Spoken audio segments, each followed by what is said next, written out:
We have Chong-Yi with us again to guide us through this contraction and expansion eurythmy exercise. And all are welcome if you would like to follow. So you just watch Chong-Yi do the movements, and you can find your own space and do it together. 欢迎回来。那现在呢，我们有请我们的中医老师让我们带领我们一起做尤律诗美动作，伸展与收缩。大家可以找一个你舒服的位置，然后跟着一起做。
Okay, thank you, Chong-Yi, for this breathing exercise.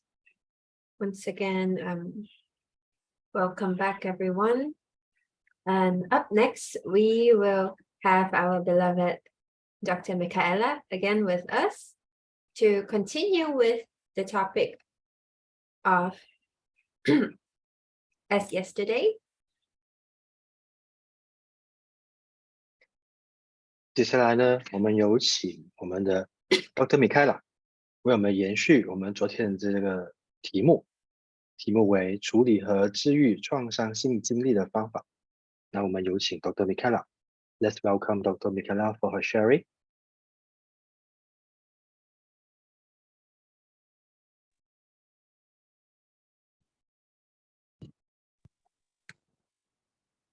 Hello, friends.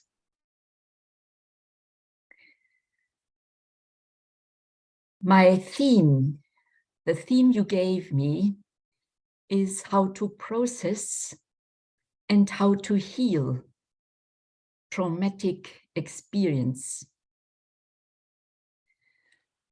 Yesterday, I tried to give some perspectives in three regards.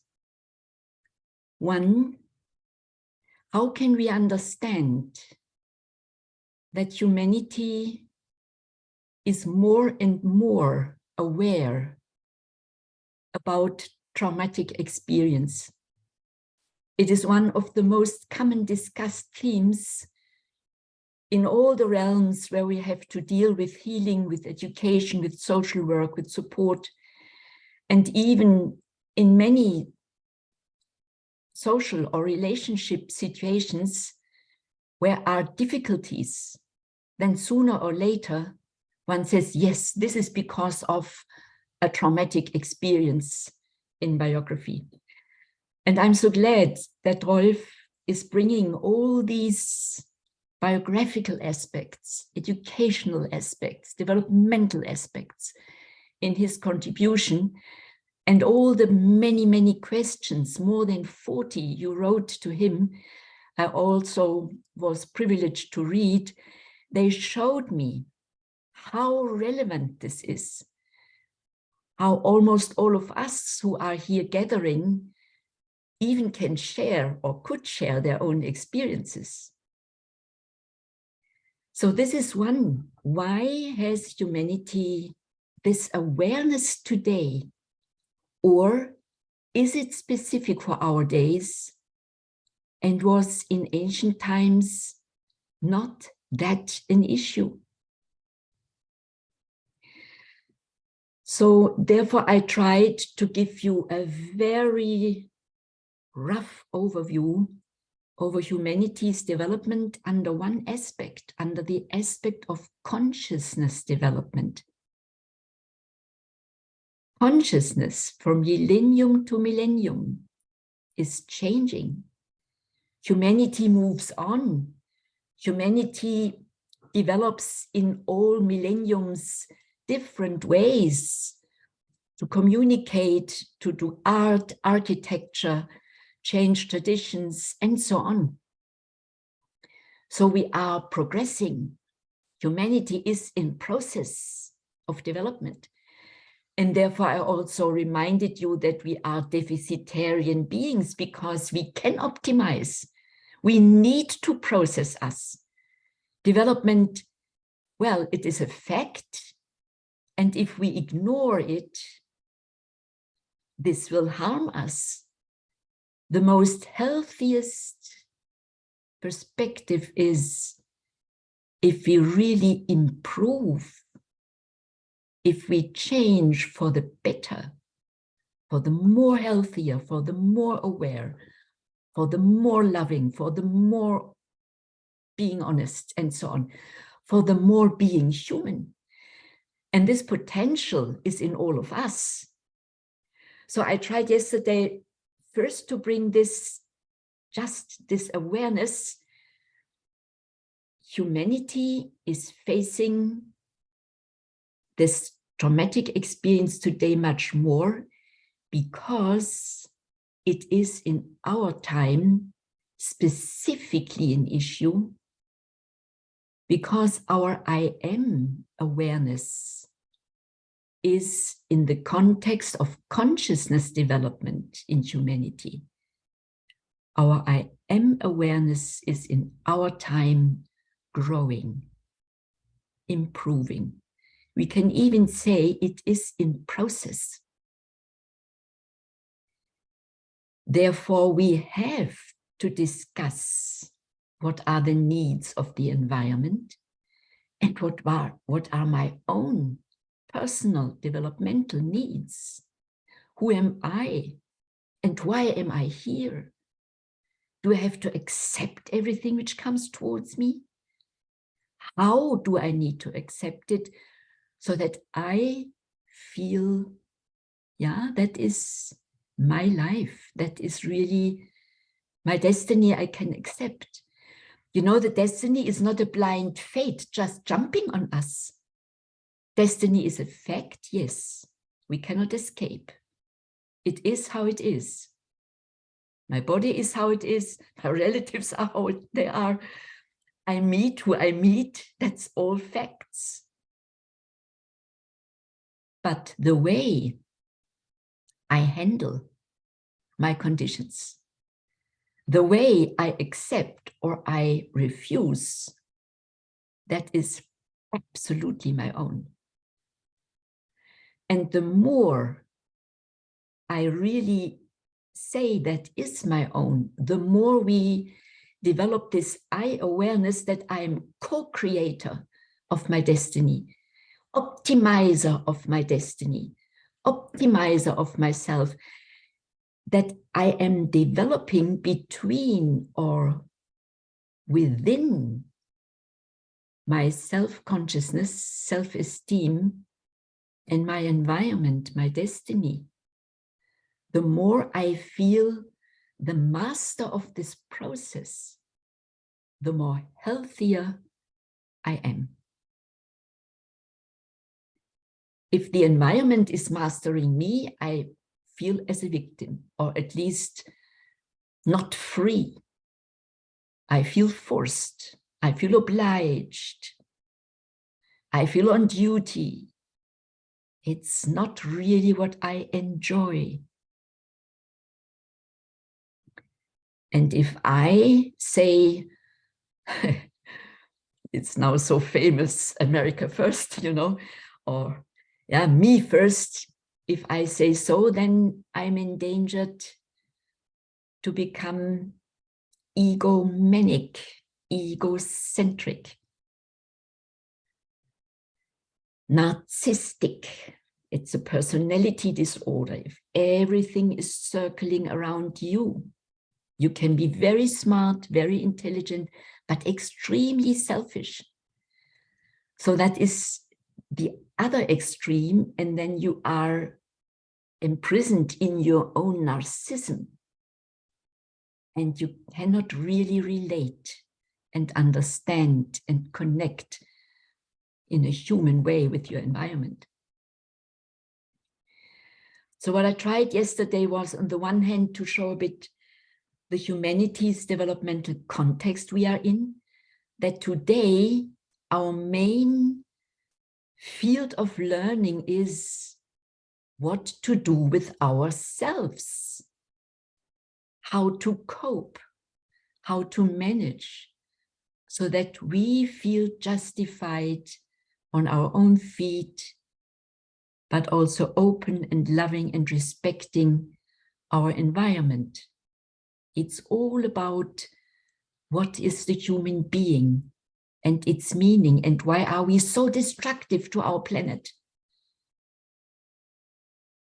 What is that? That is our momentum.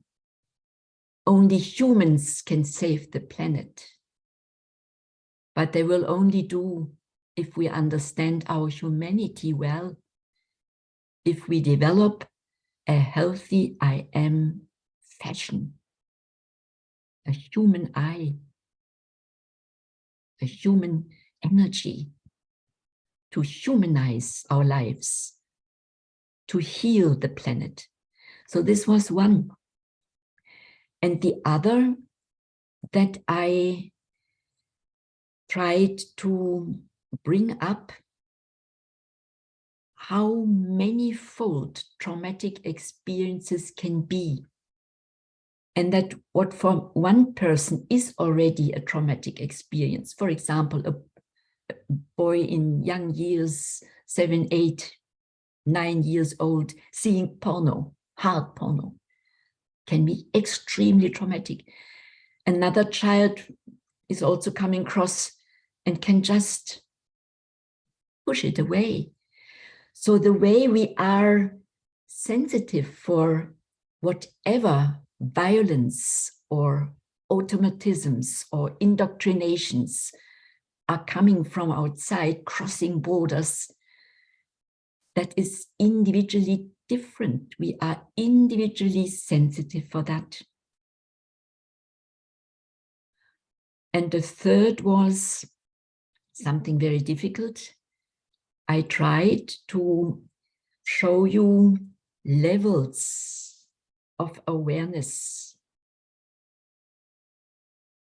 that when we understand one another, that we come one in seeing the same truth, the same result, the same opinion.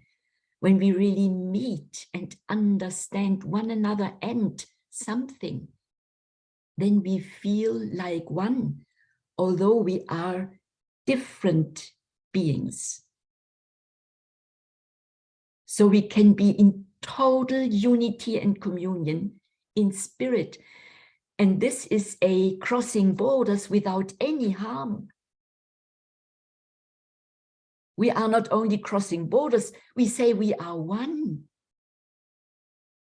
in spirit.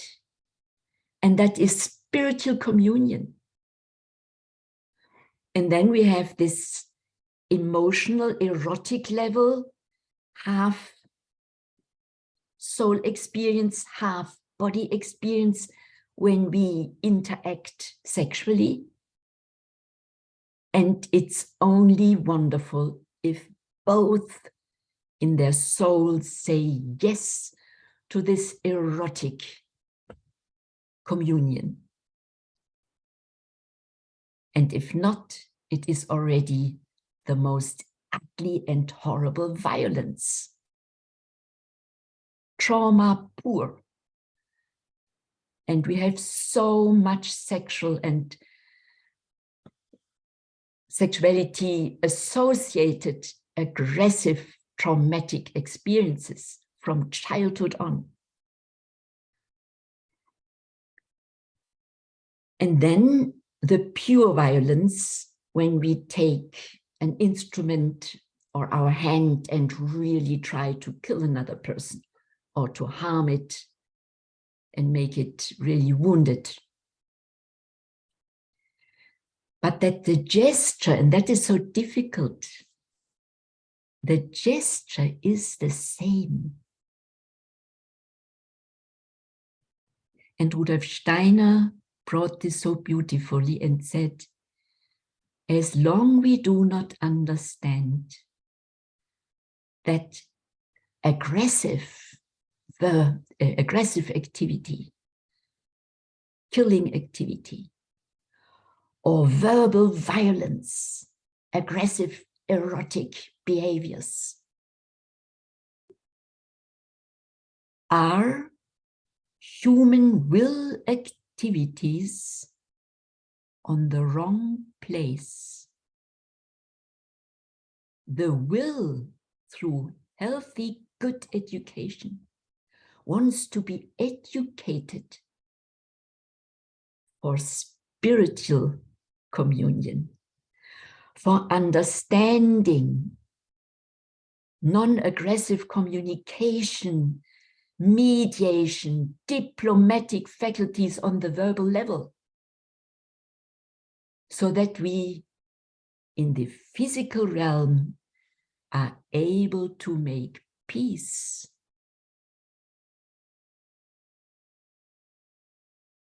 It is the same human will doing the wars, the aggressions, and doing spiritual communion. It is only a matter of will education. But what is will? Will that is my own activity.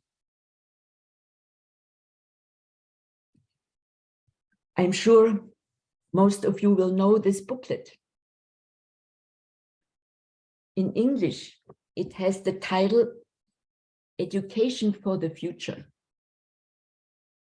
I even do not know if the title in Chinese is the same, because I cannot read it.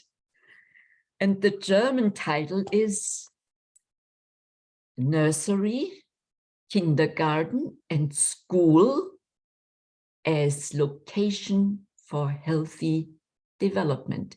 Typical German, a long title, a long sentence.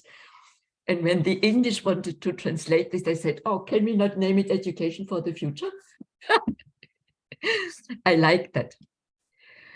But the Chinese, I was so pleased, you know, I do not know if it's all understandable, you know. It is for sure, much is understandable, but why I name it, you find in this book, and maybe it can even be made available so that you all get the pictures if you don't have the book, because there you find very nice diagrams about one of the questions you had, where from are feelings coming or what is thinking.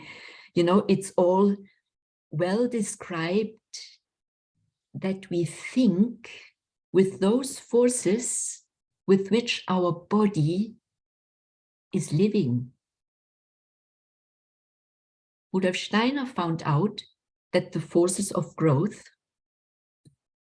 of healing, of regeneration, the whole system of life forces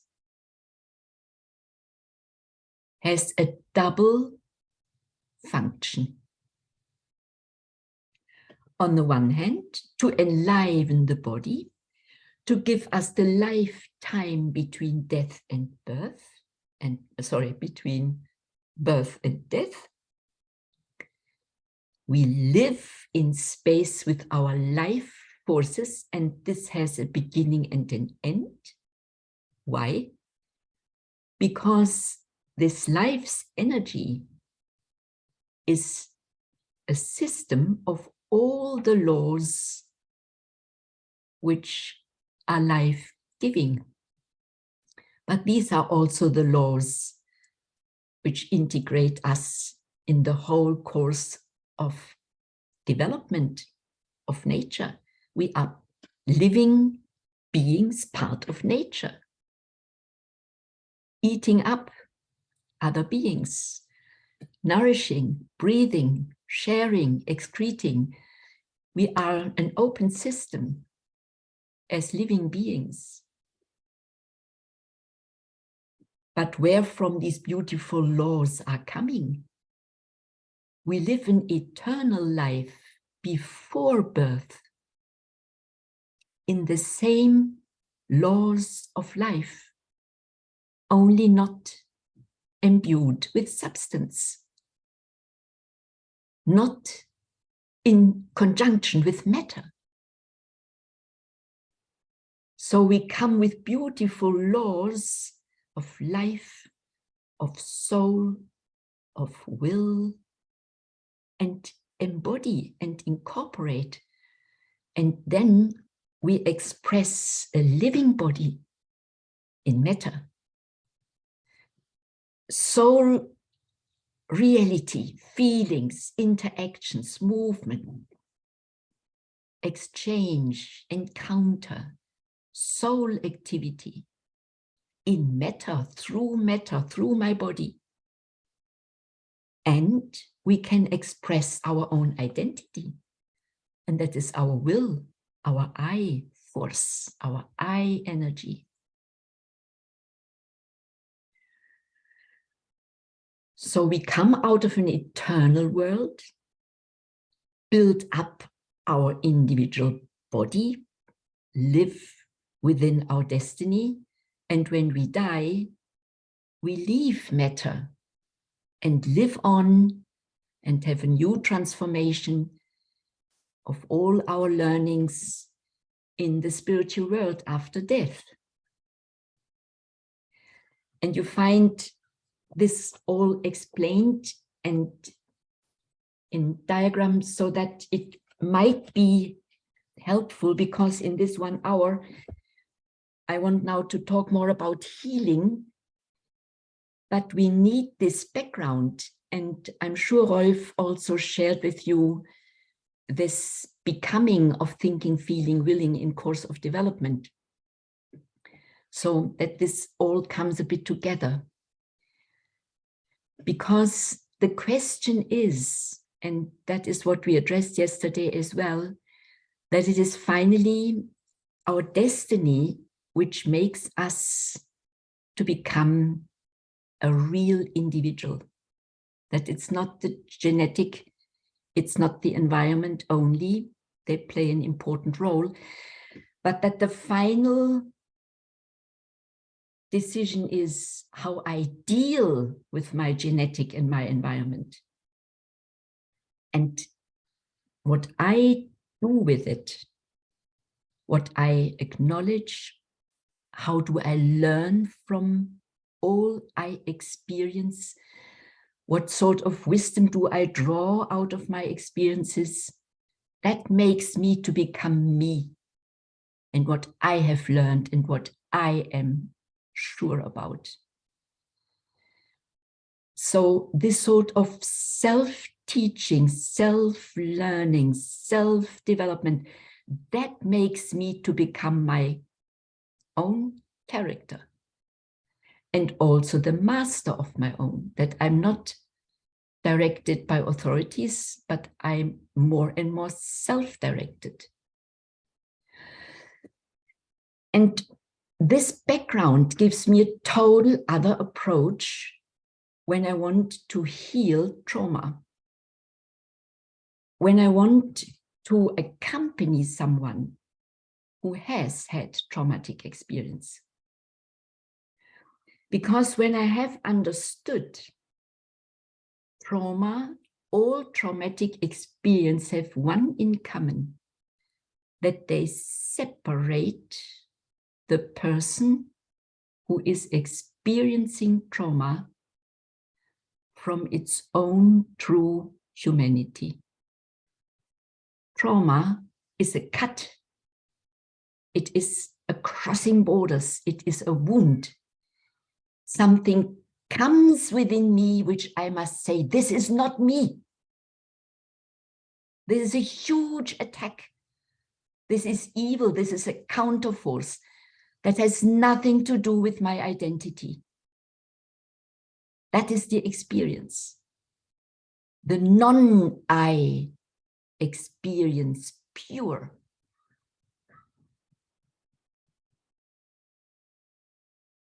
And what is the reaction? You have a shock. You go back. Yeah.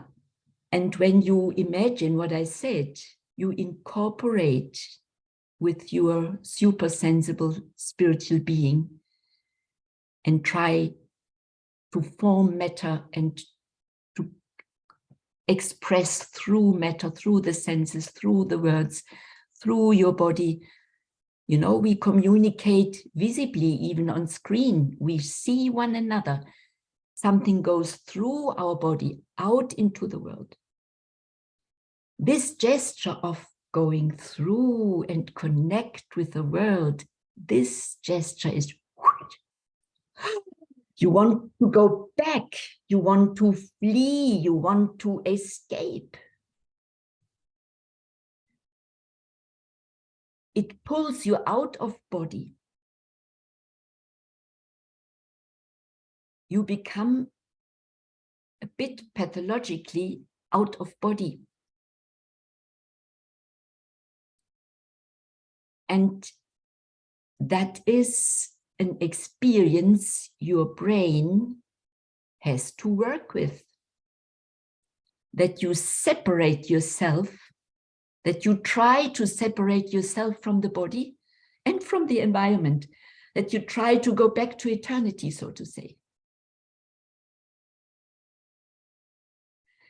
But what is the normal way, the healthy way the brain wants to work? You know, the brain, that is what we know over the last decades from brain research, better and better. The brain is an organ which tries to build a wonderful bridge, to build a good relationship between your body and the environment.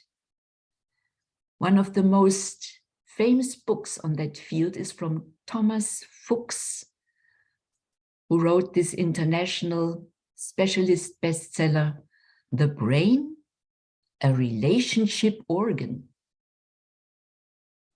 And there he shows the brain is a living organ, the body is living, the environment is living and active, and the brain tries to build the most appropriate connections through observation with all what is around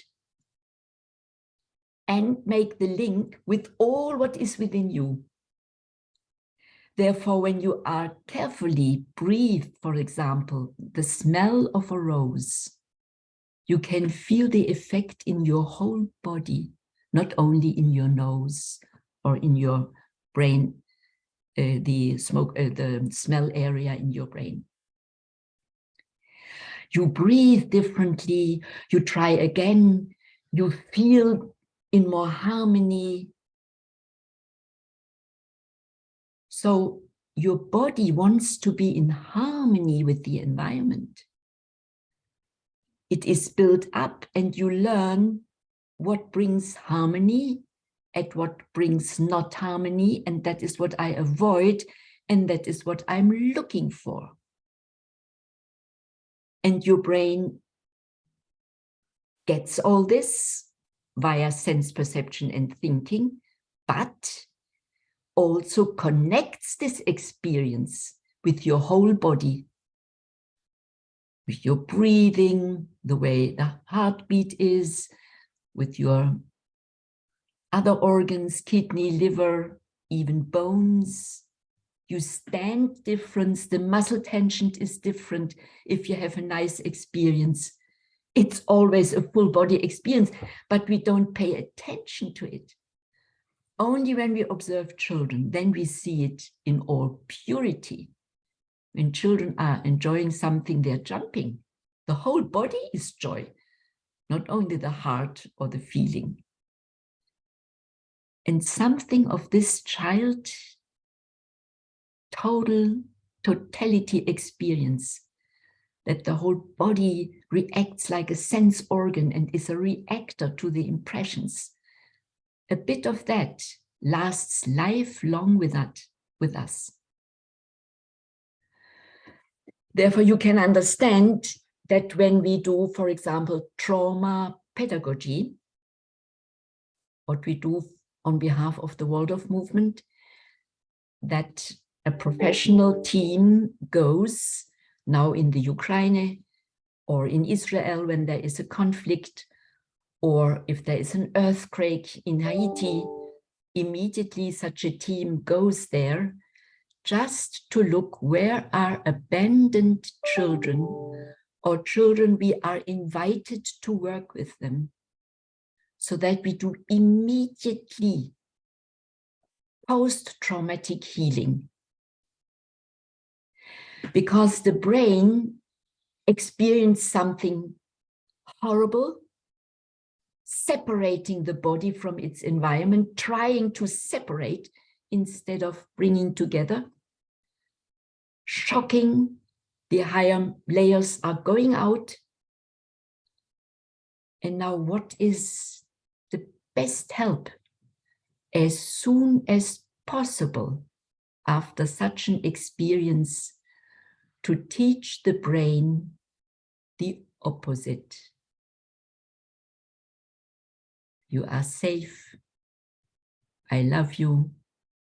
Let us sing together. Let us laugh together.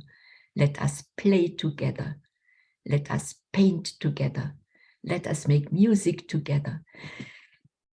Dear brain, see, the world is good in spite of everything. That was a horrible accident, but that is not how it should be, you know?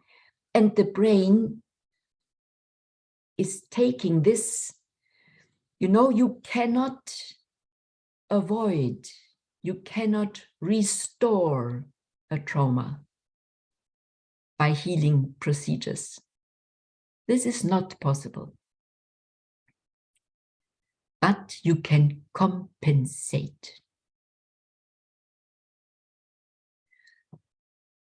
Trauma healing is the art of compensation, the art of balance, the art of humanization in spite of everything. Even if the whole world would start to behave in an unhuman way, I humanize. I try to balance.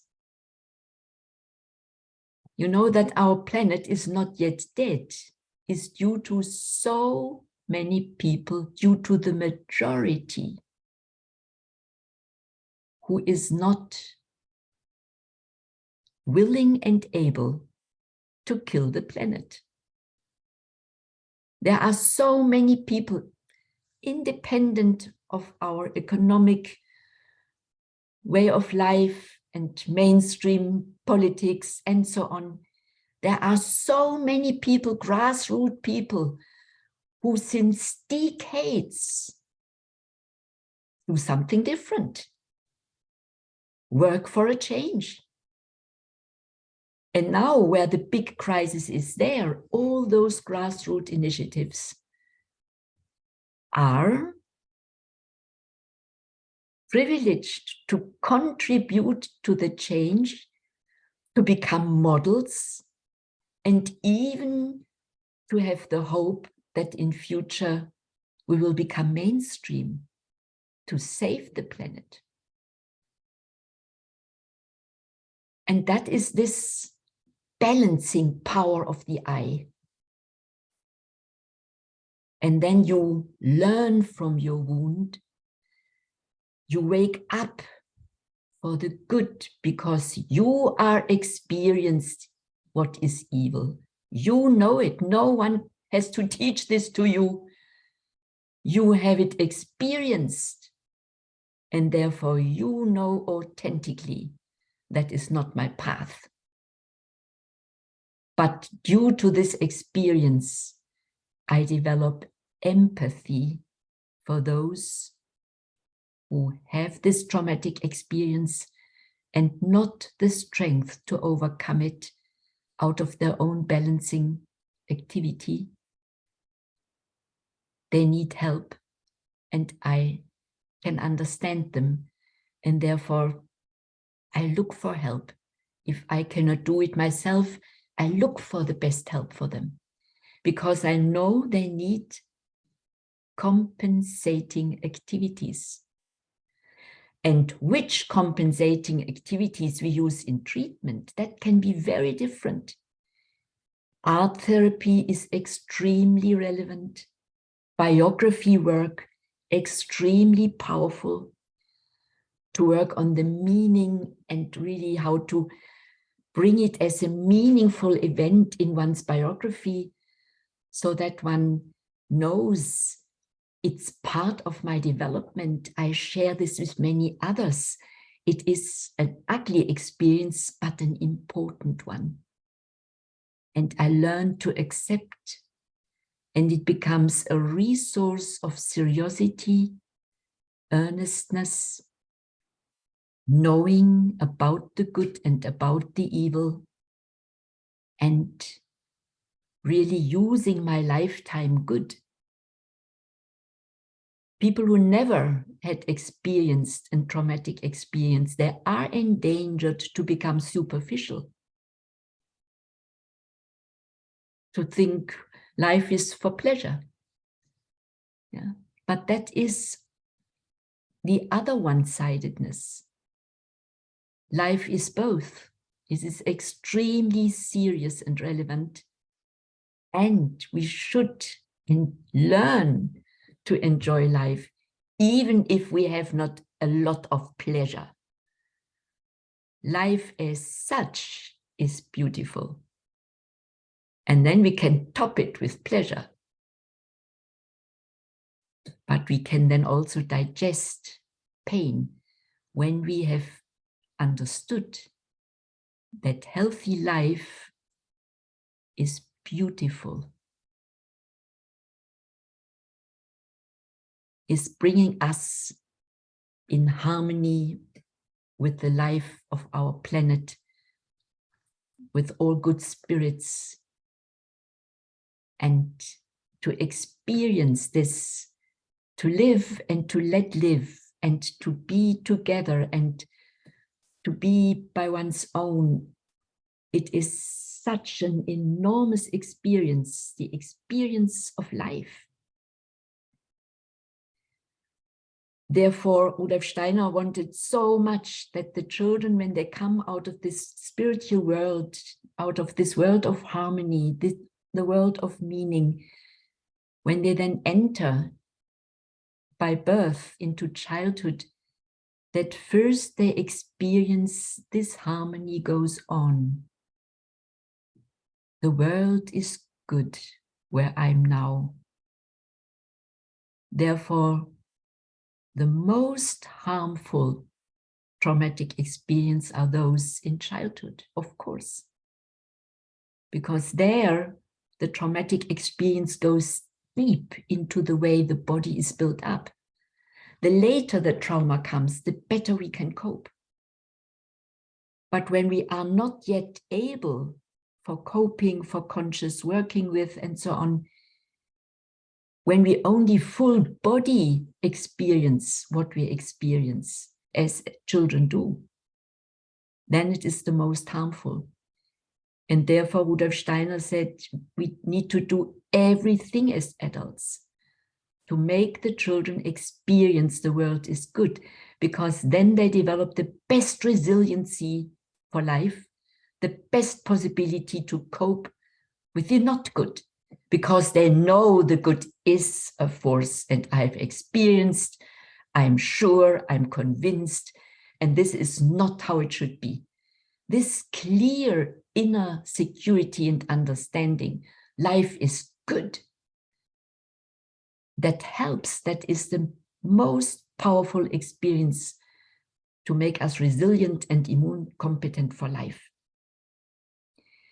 But then when they come in school and the emotional development is going on, and they experience verbal violence and mobbing in school and all sorts of not so nice things, that then the teacher helps them to get to balance out these negative childhood experiences as much beauty as possible through a loving, artistic, engaged education.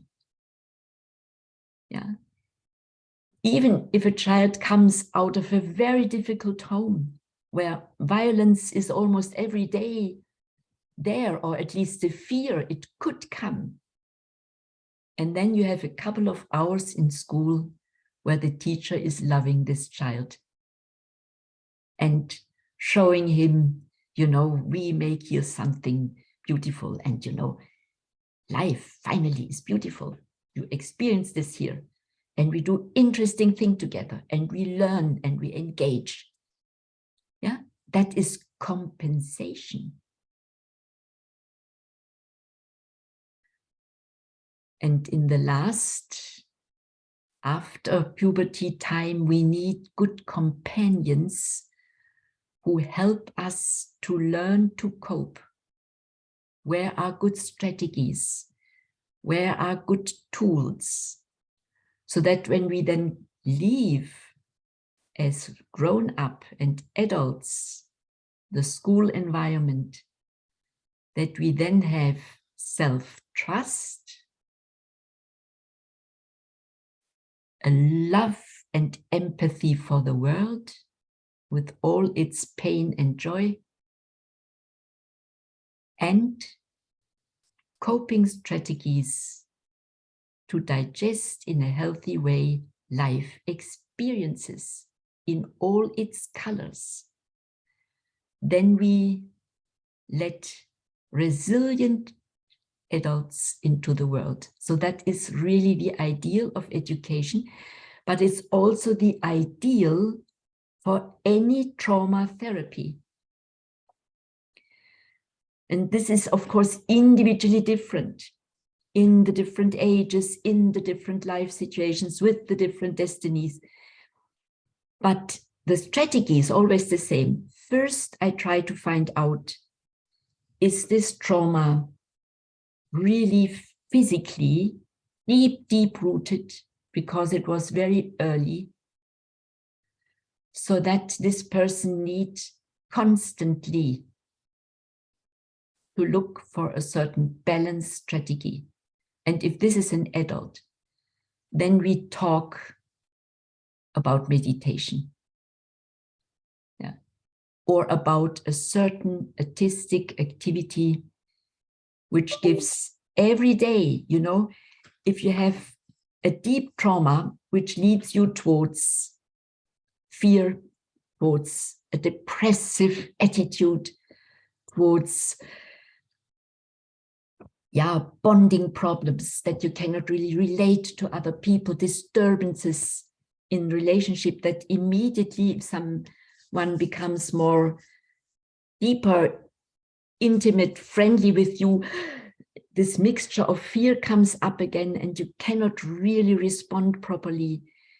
You know, this is, if you have someone and this is so deeply rooted, then this person is in need of a compensation strategy, which is daily creating a counterbalance against this fear, against this doubt, against this mistrust, against this depressive, I'm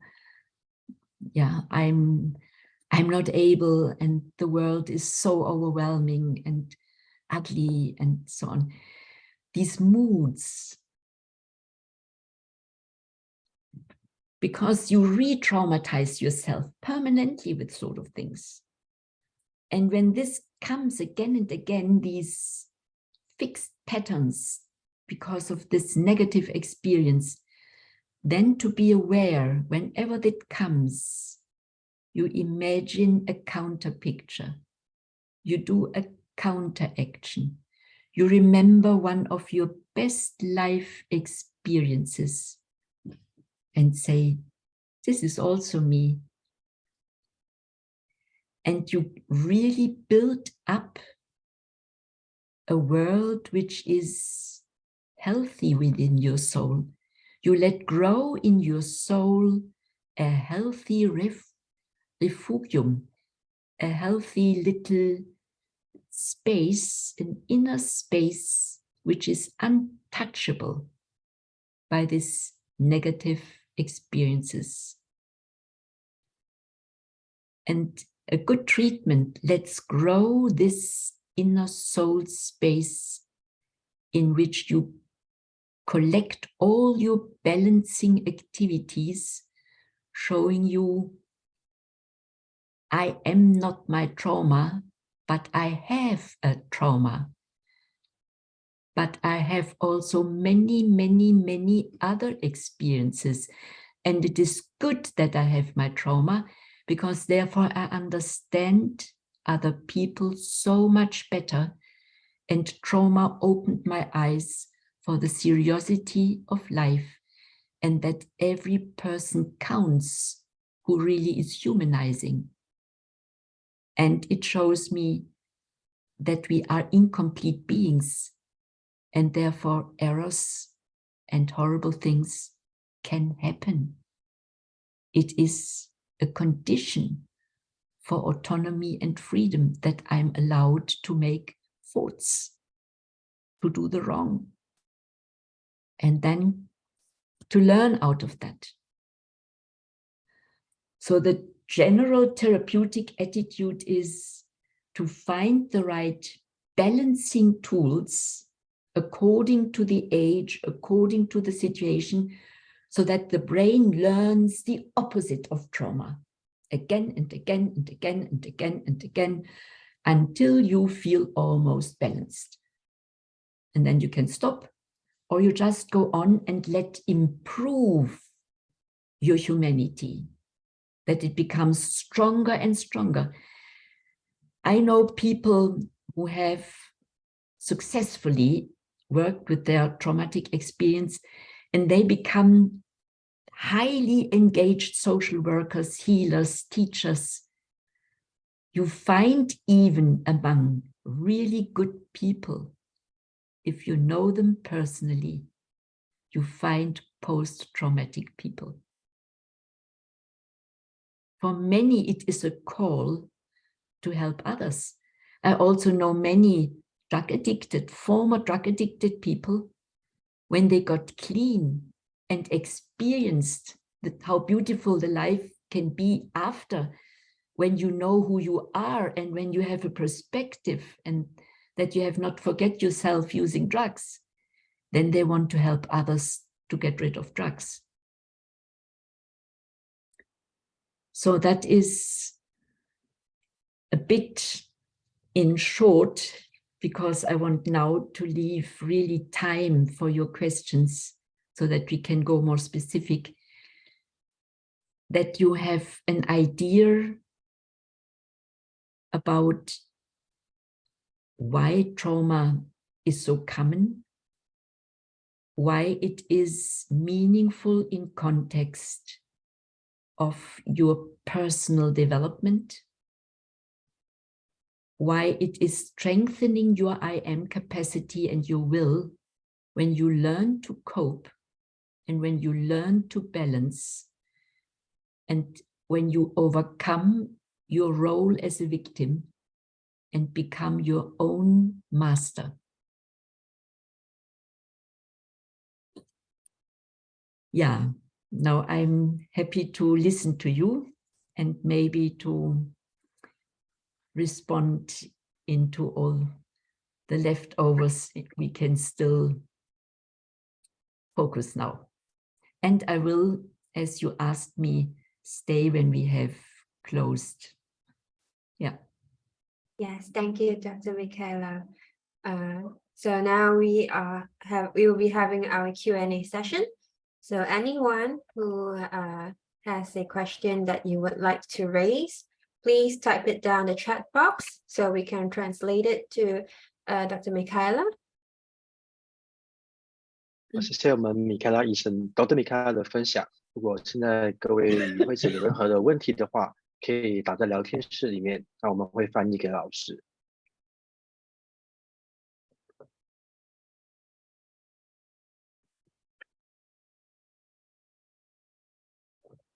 Any questions? If you do, you may put it down in the chat box now.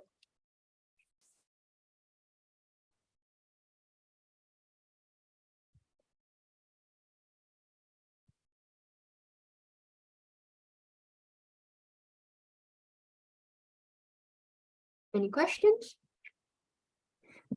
It would be much more helpful if you have any questions for the speakers.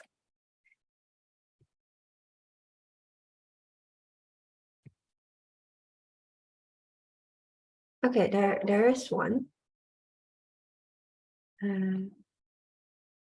Okay, so the question is there only compensation of the trauma to balance it with the good experience? Aren't there methods or strategies that are released or the experience of trauma? This is the question. Yeah, sorry, I have not really got the meaning. Can you explain a bit? Okay, let me see. What shall I, in what direction shall I answer? I really didn't really get it. I'm trying to figure it out. Okay, I think the person was trying to ask, are there any other ways other than compensation of the trauma? Yeah, Is it I would so? like to ask yeah. back, why? Because you cannot erase a trauma. It is the only way. A trauma is a wound, and every wound, even if you cut in your finger, you will see, if the cut is deep, you will see this lifelong, that there was a cut. And this leftover is part of you. And that needs to be compensated if you have a problem with it. You are right. There are people who underwent trauma, they do never treatment, they have no need for compensation because they are resilient. They say such things can happen, but I can cope. You know, this is what we name resiliency. And then you don't need any treatment. And you don't care if there is a leftover or not, because your other forces are so strong that you can integrate it immediately. This is the one extreme. The other is that you need lifelong help, that you need to live with such a person in a protected environment. And we have institutions where one can live and help these people just by living with them. Life itself, normal, harmonious, almost harmonious life, is also a possibility to help these people to compensate their traumatic experience. But between these extremes, you know, you have incredible many different tools, many different meditative pathways, psychological biography work, whatever, developmental oriented pathways who help you to make meaning out of it.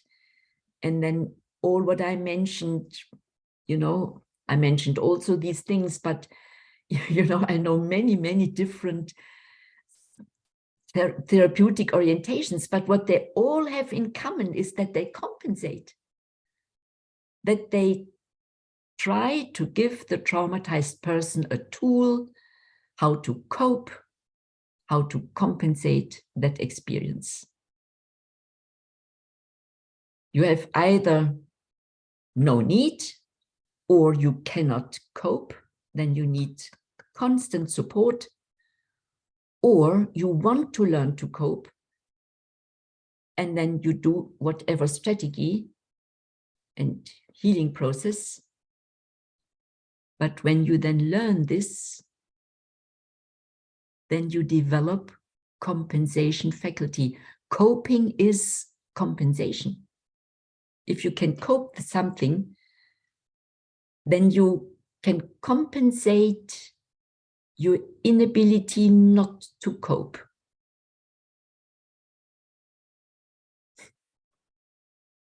And it's a matter, you need to teach your brain to connect your body with the environment in a different way, in a non-traumatic way.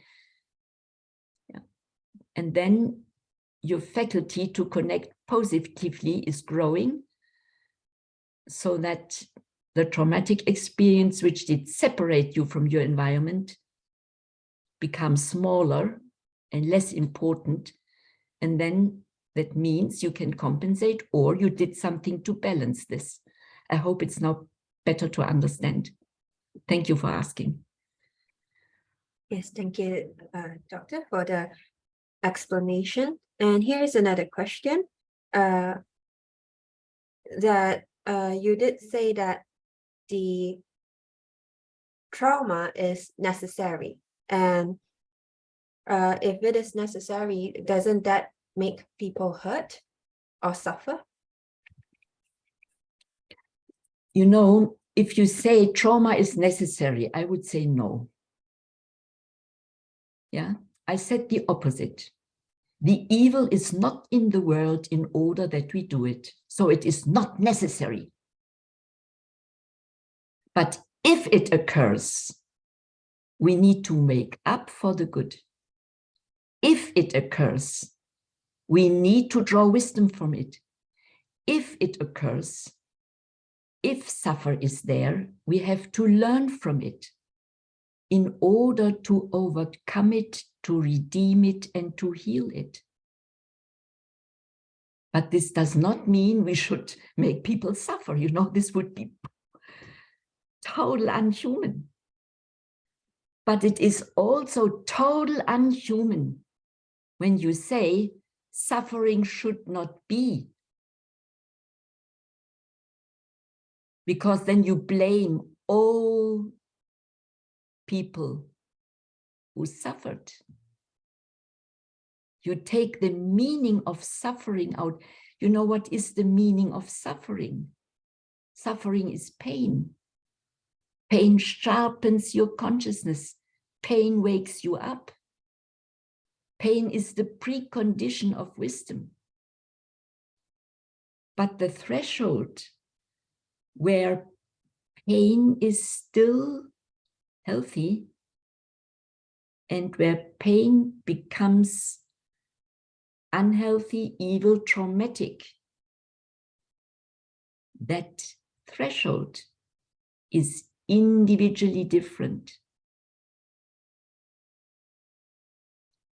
Because when you have children in school and they experience day by day, I'm not able to learn mathematics. I do not understand what my teacher is doing on the white or blackboard. And other children are happy and can cope and learn it. And you experience, I'm less good than others. I need extra help. That is a painful experience. But I cannot say this pain is necessary for every child. No, the reality is some have it here, others not. The question is, why has this child pain with this learning process? And how can I help this child having this pain to wake up for a positive strategy to overcome this pain by learning? And then one day, also a less gifted child is able for understanding this mathematic procedure. And then you transform pain into joy. Therefore, Confucius says there are 3 ways of learning. An easy one by imitation, a painful one by experience. Every learning is accompanied with a little amount of pain and frustration, as long you are not yet able and have not yet learned. And the last is the path of prevention by insight. But also when you try to develop insight, you have to overcome a lot of possible errors and wrong visions, wrong thoughts. You know, life is not possible. Human development in life is not possible without at least the little pain which occurs when we have to accept our deficits and have to develop the insight that we are learners, that we have to learn.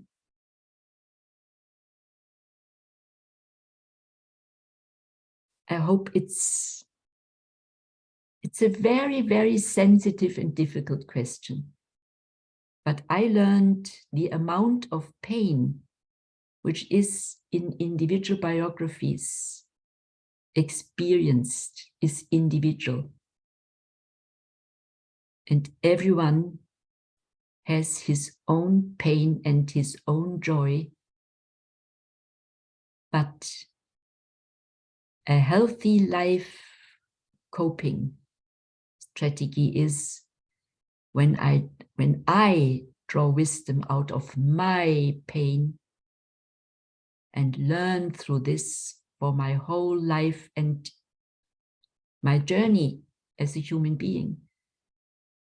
And that I develop the utmost greatest gratitude for all the benefits and supports and the joys who are meeting me, who I have in my life, so that the joy gives me the strength I need to cope with my pain. And then we are in balance.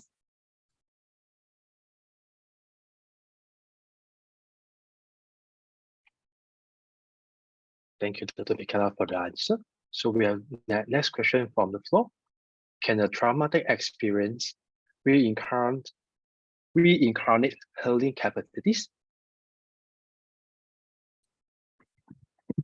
You need also to repeat because your English is not so good understandable for me. I do not understand every word. Okay. Can you just pronounce it? I'm so sorry. Yes. The question is, can a traumatic experience reincarnate healing capacities? You mean, what is the consequence for next incarnation when I had a traumatic experience? Is it that what you mean? Yes, I think so, because the participant only typed this one out. Yeah. If it's this, that is really definitely so. The meaning of any illness and any trauma is healing.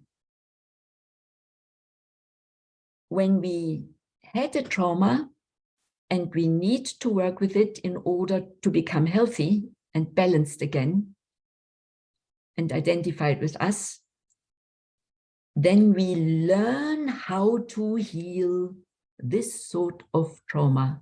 We become healers of our own. And when we reincarnate, we have the faculty of healing on this field. We have it as a faculty. Therefore, you have people, as I said, who can cope and compensate lots of problems others cannot, because they have already that faculty. That is really so. Therefore, whenever I had to accompany people with severe illness or problem, I always shared what will be the benefit for next incarnation.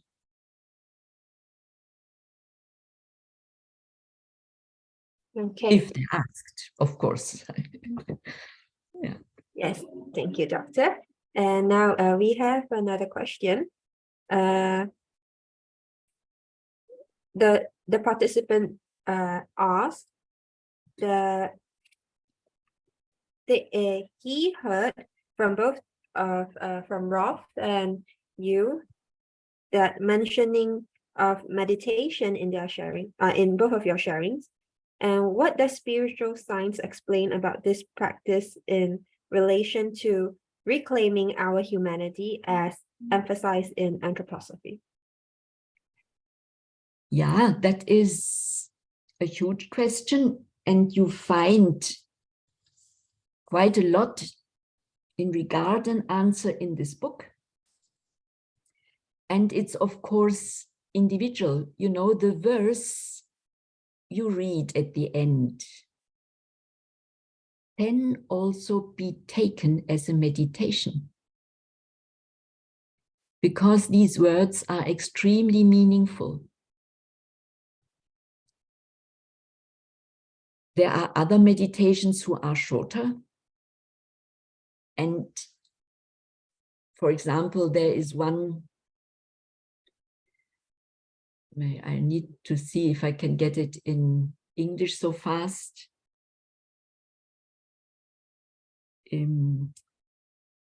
Or maybe you know it and then you can bring it up. Spirit victorious, enflame the weakness of weak, incompetent souls, insecure souls.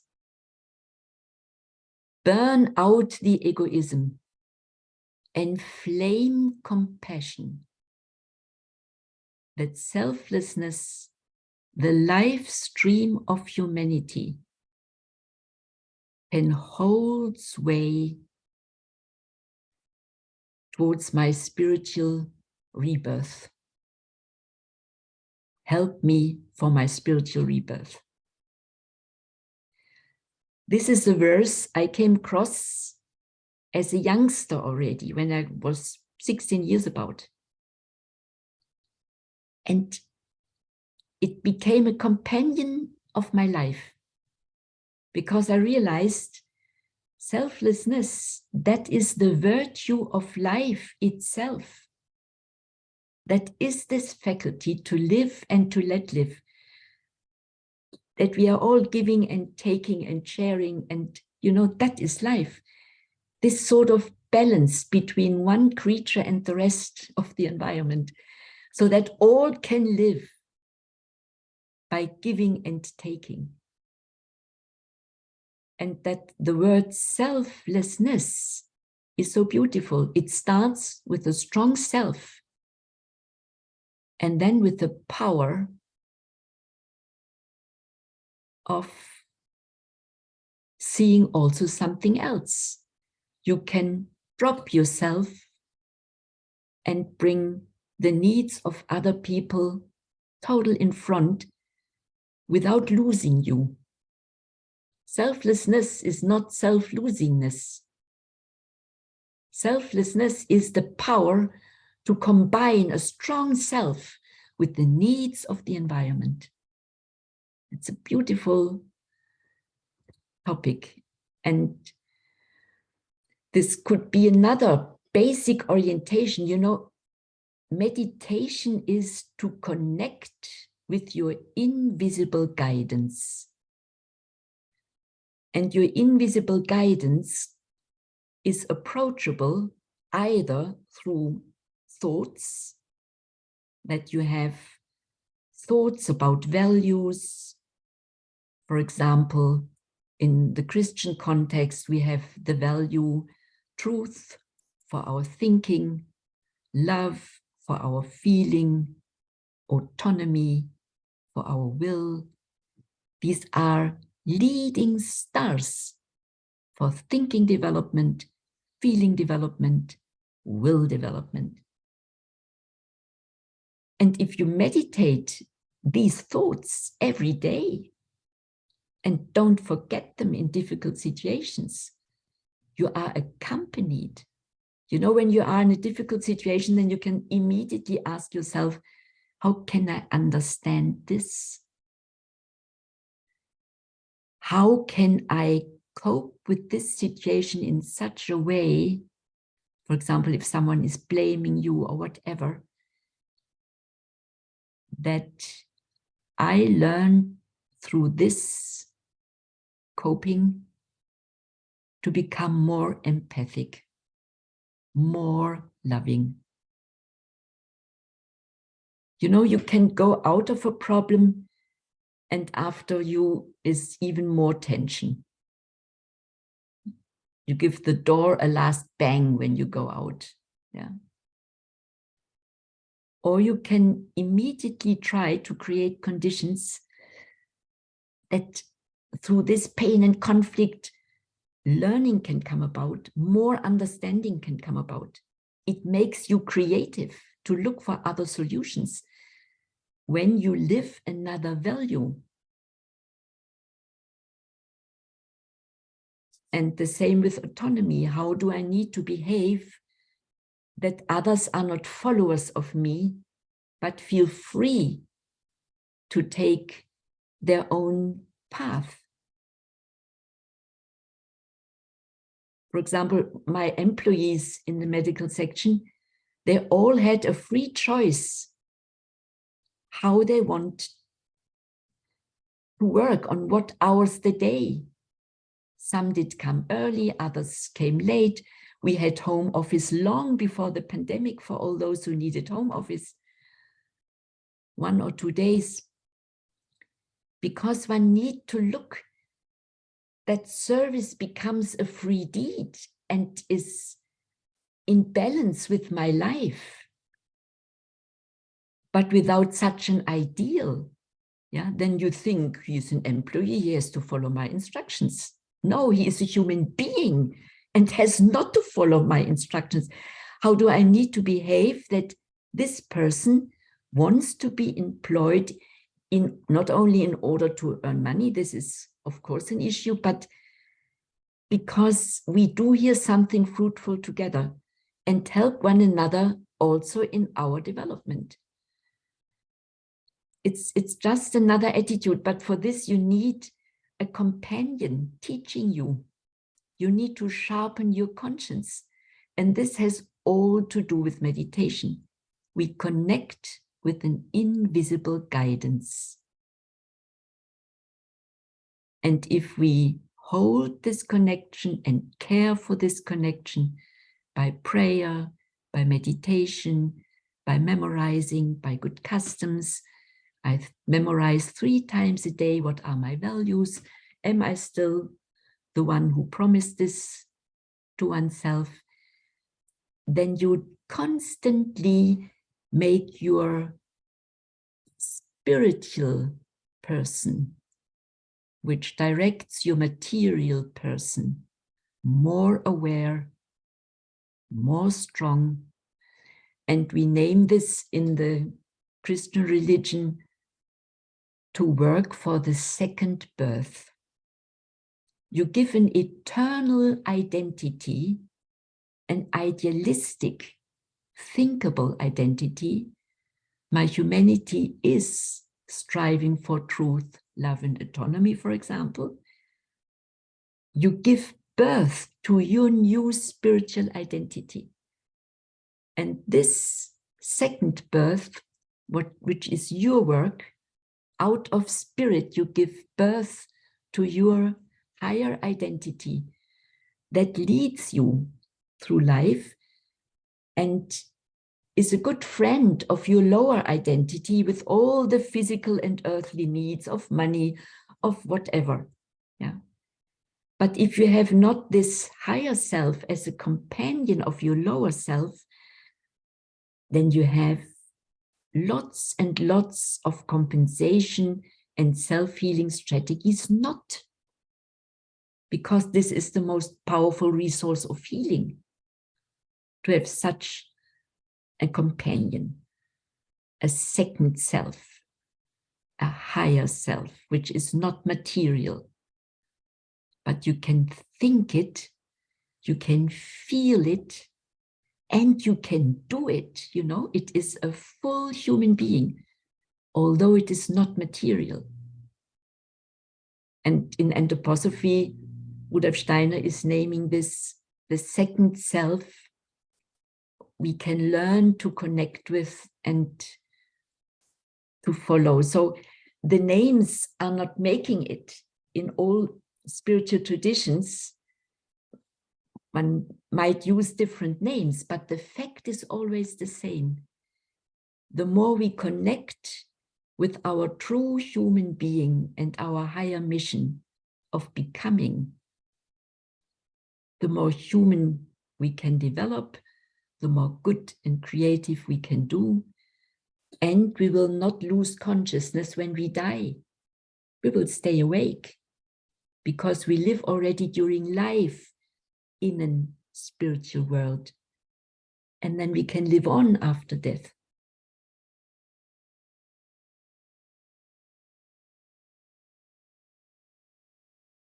Okay, thank you, Daphne, for the explanation.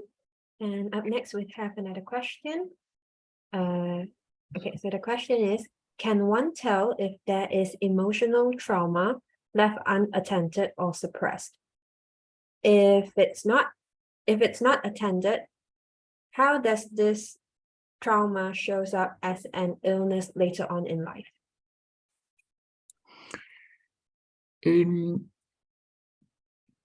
Could she or he get an example to specify a little bit what sort of Yes. trauma? Yes. I really... He didn't say what kind of trauma. He just said that it could have he just mentioned that especially when it is something that he couldn't recall, or it could have been something that happened when that person was too young or has already forgotten about that experience. So a trauma you cannot get in mind. Yes, yes. So you feel in later life something is wrong with me. I read a lot of post-traumatic stress disorder.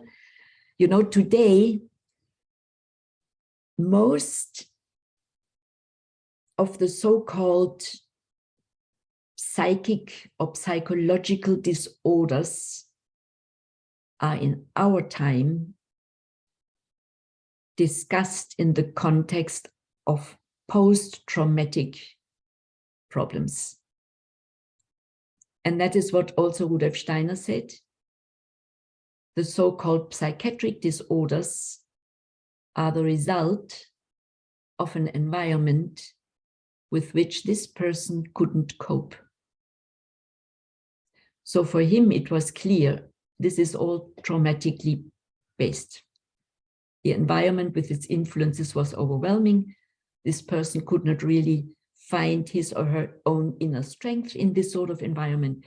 And then later in life, it causes psychic problems, developmental crisis, weaknesses, and so on. And the main symptoms are depression, aggression, fear, and obsession. And if we have tendencies, but we do not know where it comes from, then we can at least assume this. You know, before the whole trauma discussion started, as you know, in the 60s and early 70s, when the war veterans from Vietnam turned back to USA, and these soldiers had deep, deep traumatic sufferings, post-traumatic stress sufferings. So this brought the whole discussion, because one knew these soldiers were deeply affected by this unjustice war and all the horrors which happened there. And when they came home, they couldn't love their families anymore the way they should. They had changed personalities. They had fears. They had all sorts of flashbacks. They were emotionally ill. And since that, we study this. And of course, then the Holocaust was looked under this perspective. And the generation conflicts were looked under this perspectives. And this is now, as I said yesterday, a very, very common discussion, and almost everyone knows about trauma. But we can also get now in coding to your question, if you don't know what sort of trauma met you, but you feel I'm not the master of my own, and I would love to have better compensation faculties, then it really makes sense that you try to imagine what could have happened. So either you read some books and then you feel, or what I would recommend, to start right away with a positive strategy, that you take Rudolf Steiner's book, How to Gain Knowledge of Higher Worlds, and you read this book very slowly with the question, what do I need to do with me to become more self-confident, more stable, less fearful, more trustful? And when you do, you will, by reading, get good ideas. Yeah, that is what is missing. That is what I should pay more attention for. That is what I really have to learn, because then you compensate, although you do not know what caused your compensation deficiency disorder. You learn from the very beginning what helps you. And if you do not want to read the whole book, then read the chapter 1 and chapter 5 with this question.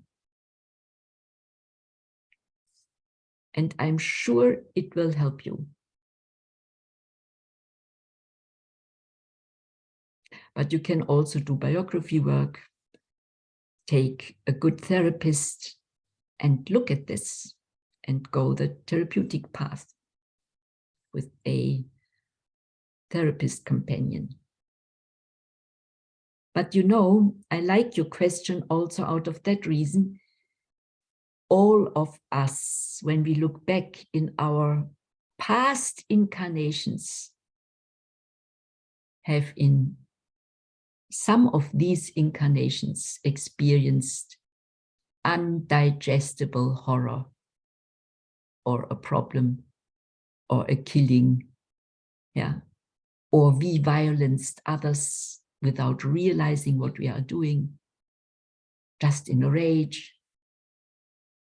So we are all post-traumatic incarnating people. And that is good, just to say, I'm not a perfect, nice creature. I'm a mixed creature. I'm a deficitarian creature. And it is such a gift that in this incarnation, for the first time, I am fully aware of this and can start now to become the master of my own and to bring this little system in order. And then all your future incarnations to come will have a total different character, will be more and more resilient and balanced. Okay, thank you, Doctor. And this will, I think, will be the last question already, because time is almost up. And once again, thank you, Dr. Michaela, for this very enlightening sharing to all of us. We You're hope that welcome. we hope that every one of you get touched by this sharing. Oh, where's my Chinese accent? 谢谢 Dr. 米凯拉的分享，我觉得大家都学习到很多。接下来我们进入下一个环节。 Okay. Oh dear. Okay, so now we have come to our next session, which is the reflection session. Since all of you have been listening to our speakers for these 2 days, and I'm very sure that our speakers would love to hear from your side what you had learned or what you had found throughout this 2 days conference.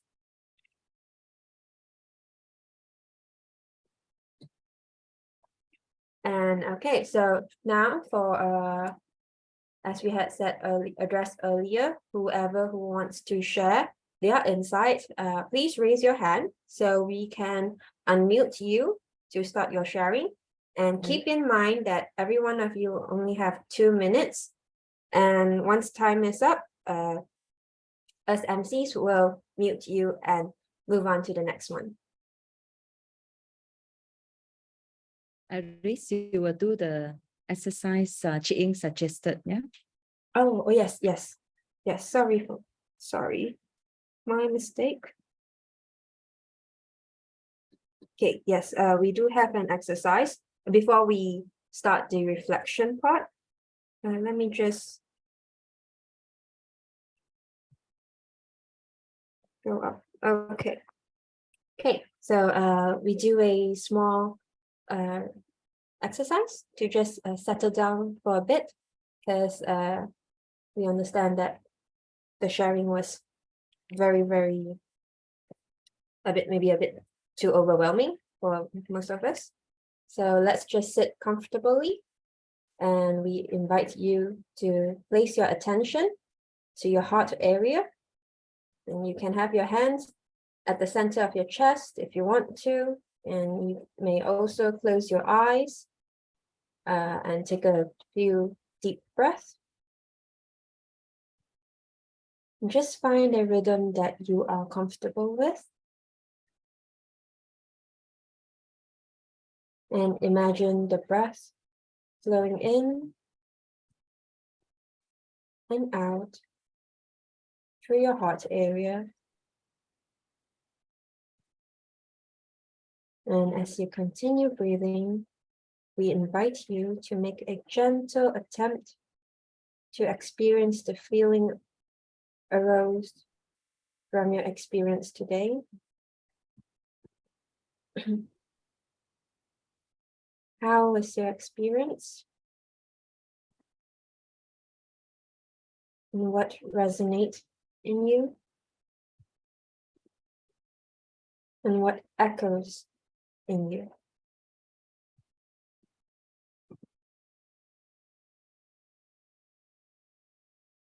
And gently hold this feeling. And when you're ready, you may open your eyes and express your feeling in your journal, or raise your hand to share what you have in mind.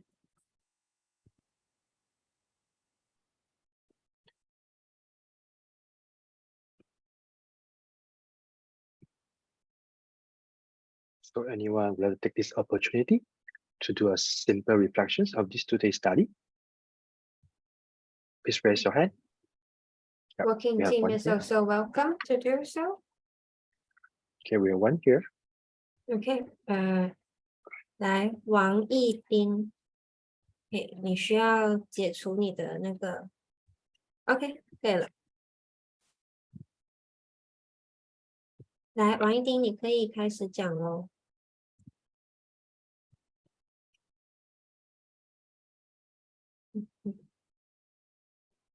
我们听不到你的声音。没有一定声音哦。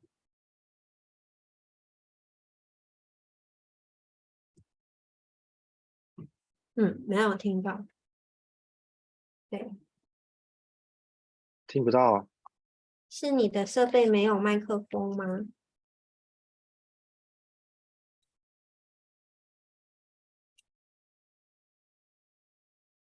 好，没关系，可能你先处理一下，那我们先到下一个，我们先让下一个先讲，那等一下我们再回来你这边好不好？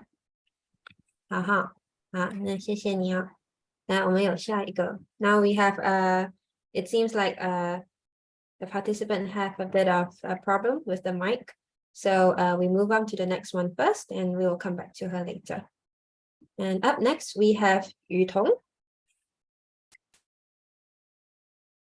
So 2 minutes, 就是 yeah? 好，我要分享一下，我就是之前也有过创伤经验，然后就是在这个过程之中，我有跟怎么讲，就是觉得巫医是像我们的妈妈一样，就是做一个倾听这样子。然后我觉得我跟另外一个人的状态好像是一个，你讲姐妹之间在吵架，然后吵着跟妈妈这样子诉苦，这样我觉得这个过程很好玩。然后但是这样子的过程之中，其实我是觉得很难过，但是透过静心的部分，我感受到说，跟比较高的我做个连结，然后有感觉到一些字跟词，也还有一种感受，所以我把它写成一个诗。那我现在跟大家分享一下：你在我之内，我在你之内；你在我之外，你在我身边；你在我周遭，你遍布于四方。就是我念的这样子的话，然后把手放在心上，我会觉得感觉到温暖，感觉到光芒。然后另外一个时期，就是我也有感受到我们讲，也是觉得一种难过的那种状态这样子。那同样的， 30我也秒哦。是好感受到就是一个影像跟感受。然后我有写的这样子的诗，因为有些字词出现，生命之光伴随着宇宙星辰，伴着月光形成冰晶，落在大地，滋养着大地，等待光再次到来，回到光，成为光，回到光，成为光。谢谢，我觉得这个两个给我很大的一个力量，也是就是给自己一种信心跟鼓励啊。谢谢，谢谢。好。Okay, so I need to summarize all this up for Doctor. Basically, what she had just said is that she shared that she previously had a traumatic experience, and throughout her path of learning and understanding herself, she tried to connect with her higher self and had gained some compensation throughout this journey.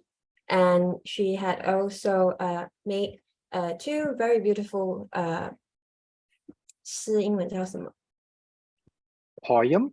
poems. Yes, she had made 2 very beautiful poems, but I am so sorry that I couldn't translate them. Yes, and yeah, I could invite her to type it down in the chat box and we will try to translate it later. Yes, so up next, we had a friend from China, Shen Liping. 好，那2分钟哦。请你打开你的麦克风。听见了吗？有，可以听见了。了。好的，老师好，大家好。我听的这些课程呢，给我的感受就是，首先要学会接纳无论你是否有创伤，不能选择逃避。那么通过这个接纳呢，慢慢的去深入进去以后，不断的提升解决处理这个创伤的能力。那么在下一世的时候呢，再回来也可能你在处理这个解决问题的能力上呢会有提升。我们的灵性发展呢，就是一点点在前进的，一点点在提升的，一点点在提高的。同时呢，老师建议呢，就是我们要多做，在不断做冥想的时候，能够让自己冷静下来呢，找到疗愈自己自身创伤的那种办法。同时呢，用这些方式呢，能够尽可能的帮助更多的人，让他们能够解除更多的痛苦。我听到的就是这些，然后呢，我理解的呢也就是这些。感恩，说完了。好谢谢丽萍哈can anyone translate this part? Because I kind of dropped down earlier a bit. Kelly, would you do that? Hey, yeah. Thank you. She shared that this 2 days she learned that trauma is to teach us how to learn to be more accepting, and also through the experience of dealing with trauma, that will also help us to develop better ability for our next incarnation. And she also learned about the tools, yeah, as the meditation as a tool to help to heal trauma. Okay. Thank you, Thank you. Kelly.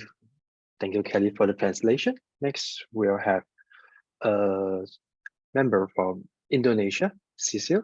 金兵，来，请你打开你的麦克风 ，please unmute yourself. 老师好，我来自印尼的。老师，我要分享关于我在第2的月球焦点，我创伤了，我的父母亲生病。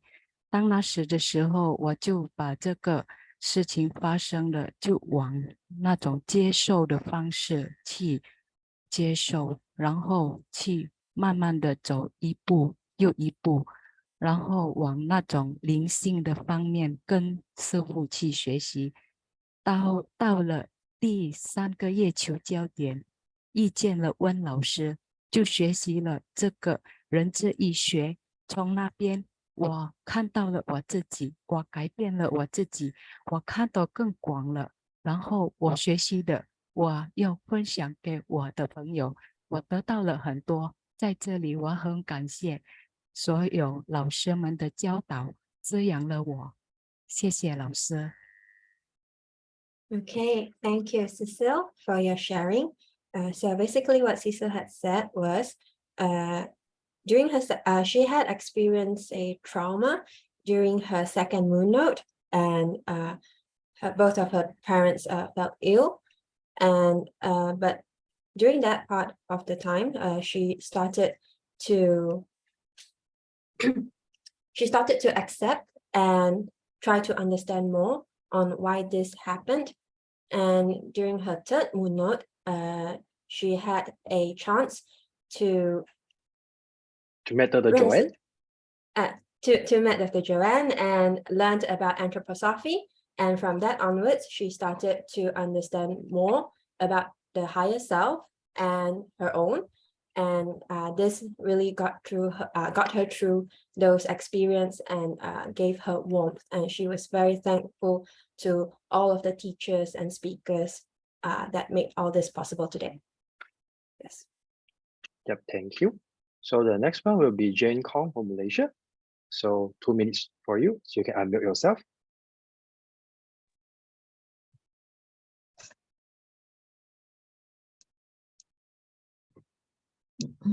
Hello.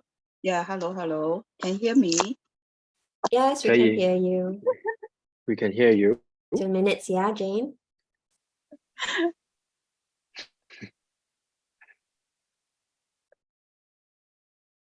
You can start sharing right now. 可以开始分享了。Yeah, Hello， 可以听到吗？可以，你就直接说。我直接说。I suddenly realized, wisdom is byproduct of hardship, so it can't be acquired through whatever exchange.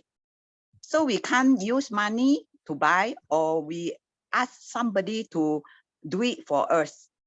So it's a wisdom, like wisdom to ability to do everything is a wisdom. Suddenly you got the idea to do things is a wisdom. So wisdom is a byproduct. 就是讲智慧是苦难的副产品，所以呢不能通过任何的交换获得。这个是我自己这2天忽然间的一个一个 suddenly is something like I realize something. So 30 seconds left.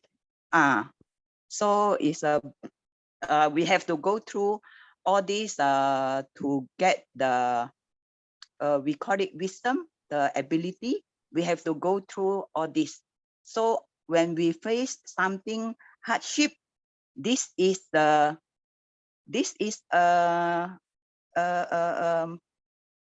is our life to go through to get the ability to cope, the wisdom. We call maybe I can call it wisdom. Okay. Thank you, Jane, for your sharing. Yes, thank you, Jane. Thank you very much for the sharing and also the translation. And up next, do we have participants from other countries? We are, as I know, we have participants from many countries, like Australia, Philippines, Thailand, Singapore. Yes, we would love to include all participants from around each All around the area, world. all around the world. So please, if you have any findings or any polls, yes, we have Mahendra Kumar from Nepal. Wow, oh, from Nepal, okay. Yes, Mahendra, please unmute yourself. Glad to see you here.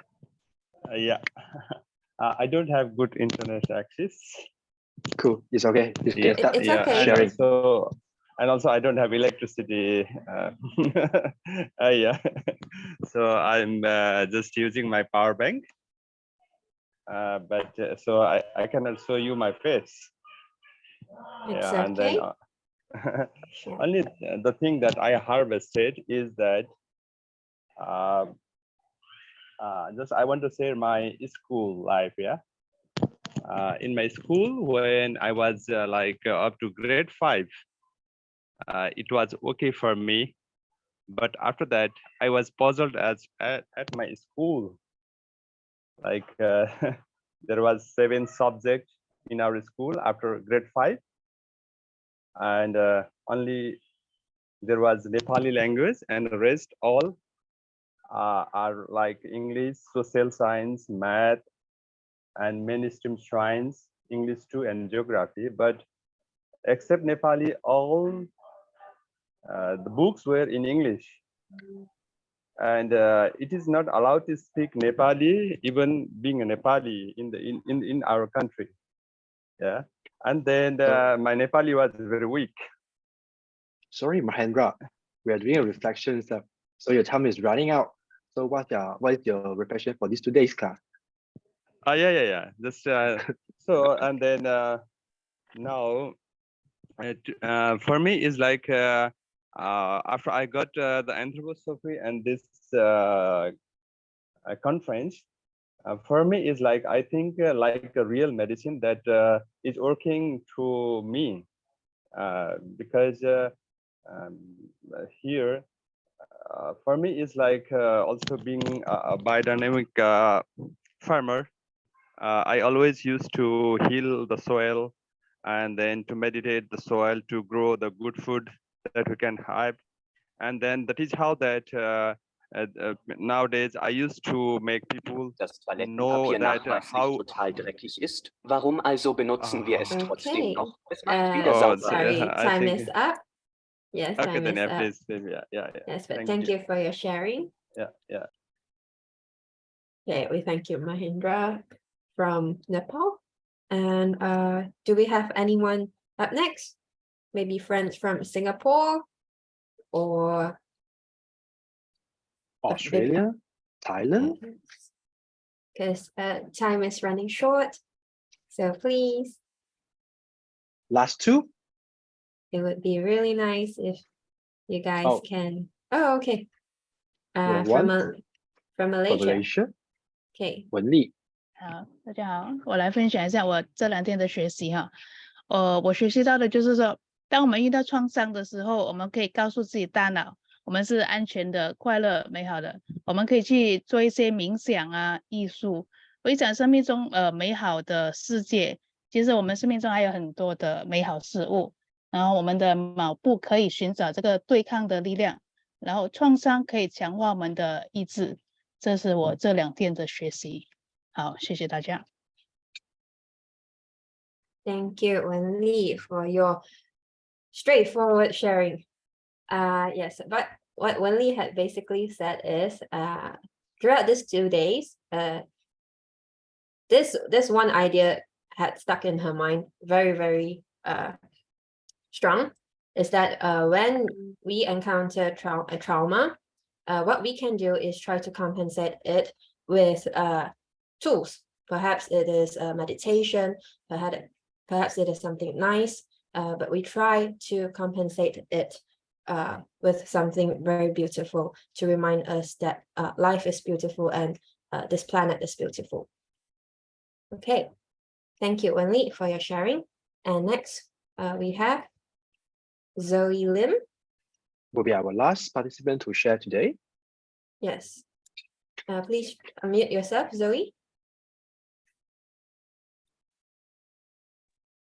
Yeah, can you hear me? Yes, we Yes, can hear we you. can hear Sorry you. that I am not able to turn on my camera. It's okay. 2 Yeah, minutes.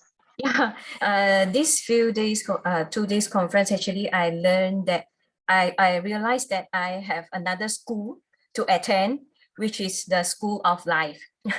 So, and this School of Life is actually I have to go to the school by myself to experience by myself.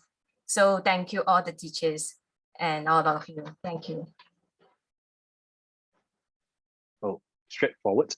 All of us have to enter the other school of life, starting from today. Yes. So we have some message here.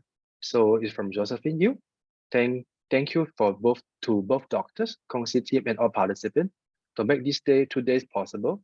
This effort is indeed a part of the puzzle in our seeking healing and compensation. Yes, thank you all for your sharing. And I hope that our speakers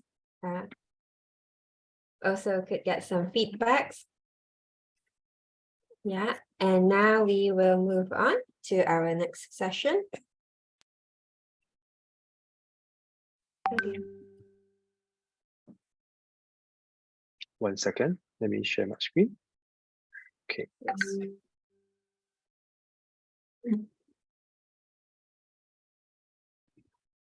Yes, now before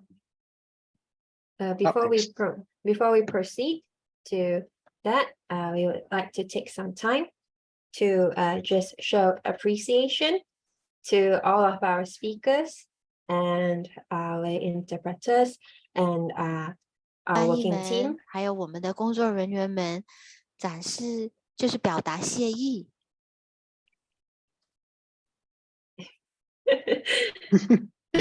Just keep continue. Yes, and our interpreters and working teams to make this event possible today. So really much appreciation to all of you. 那最后呢，我们向我们的讲师和分享者和每一位参与的与会者的，那表达我们万分的谢意，也感谢我们的志工团队，这天好好的让我们学习。Okay, so now we will proceed to our closing ceremony.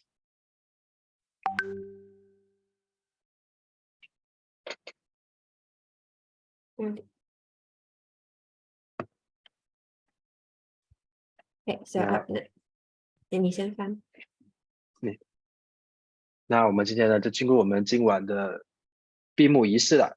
那在我们华德福教育里呢，5年级的孩子呢，通常会去学习那个希腊神话故事，而参加那个古奥运会呢是非常重要的活动。孩子连续几个月的练习呢，他们以古奥运会的方式来呈现他们的练习结果，这包含了体力训练等等。那古奥运会呢，结合了音乐与诗歌的方式来呈现。在奥运会里呢，孩子们会参加跳高、跳远、标枪、摔跤、铅球等等项目，可以自由选择。可是在这比赛当中呢，我们是没有任何的时间限制的，因为我们比的不是运动的成绩，而是展现孩子的勇气、态度等等。而这一次呢，这个影片是由马来西亚施加华德福学校的5年级孩子一起参加了这个古奥运会而拍摄的盛况。那等一下我们一起来欣赏一下。Okay, so for the closing ceremony, we have this video from the 5th grade students of Malaysia's Waldorf School. There are several Waldorf School students in there.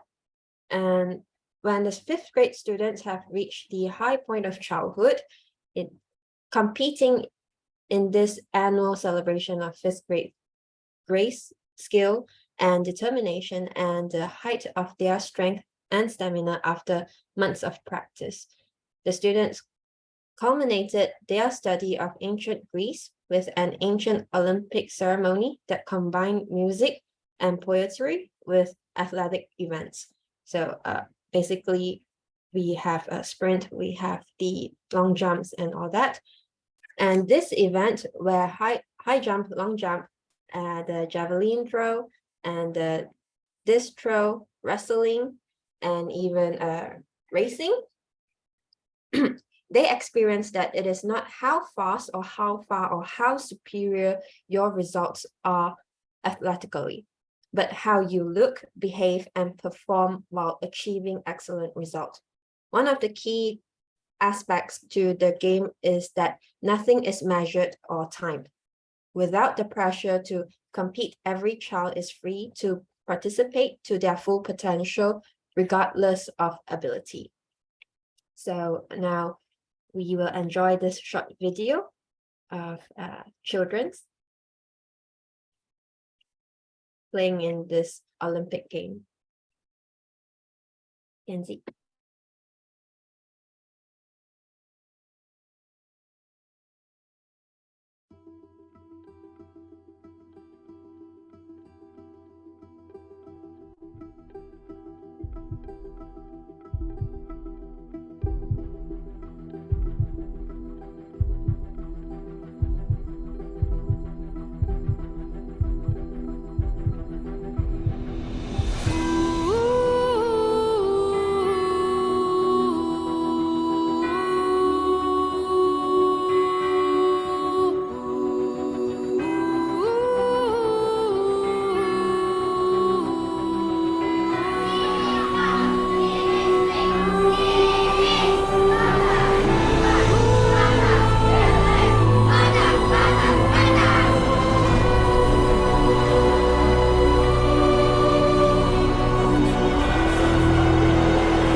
So get out of my way, 'cause I'm a natural born fighter.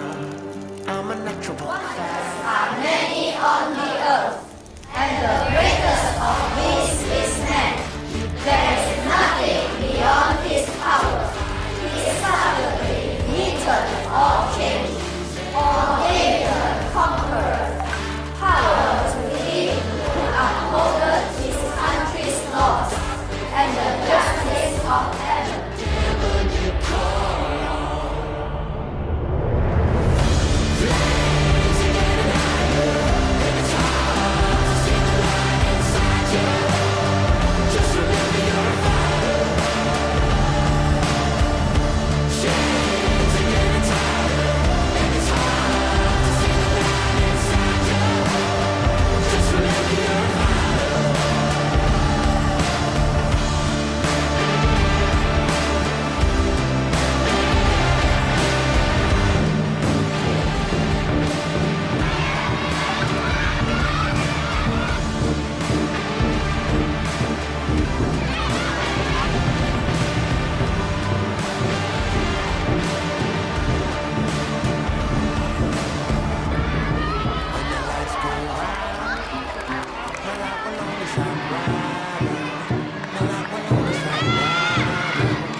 When the lights go out, my light will only shine brighter.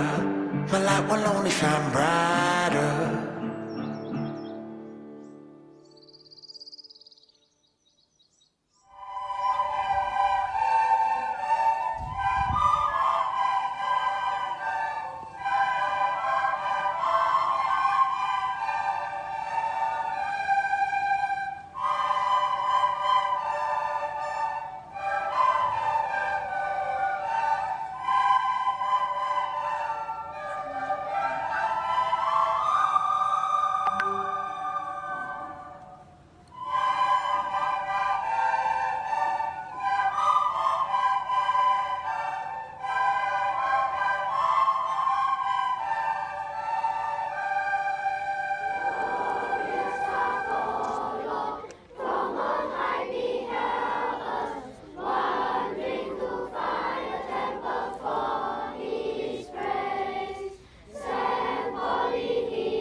Okay.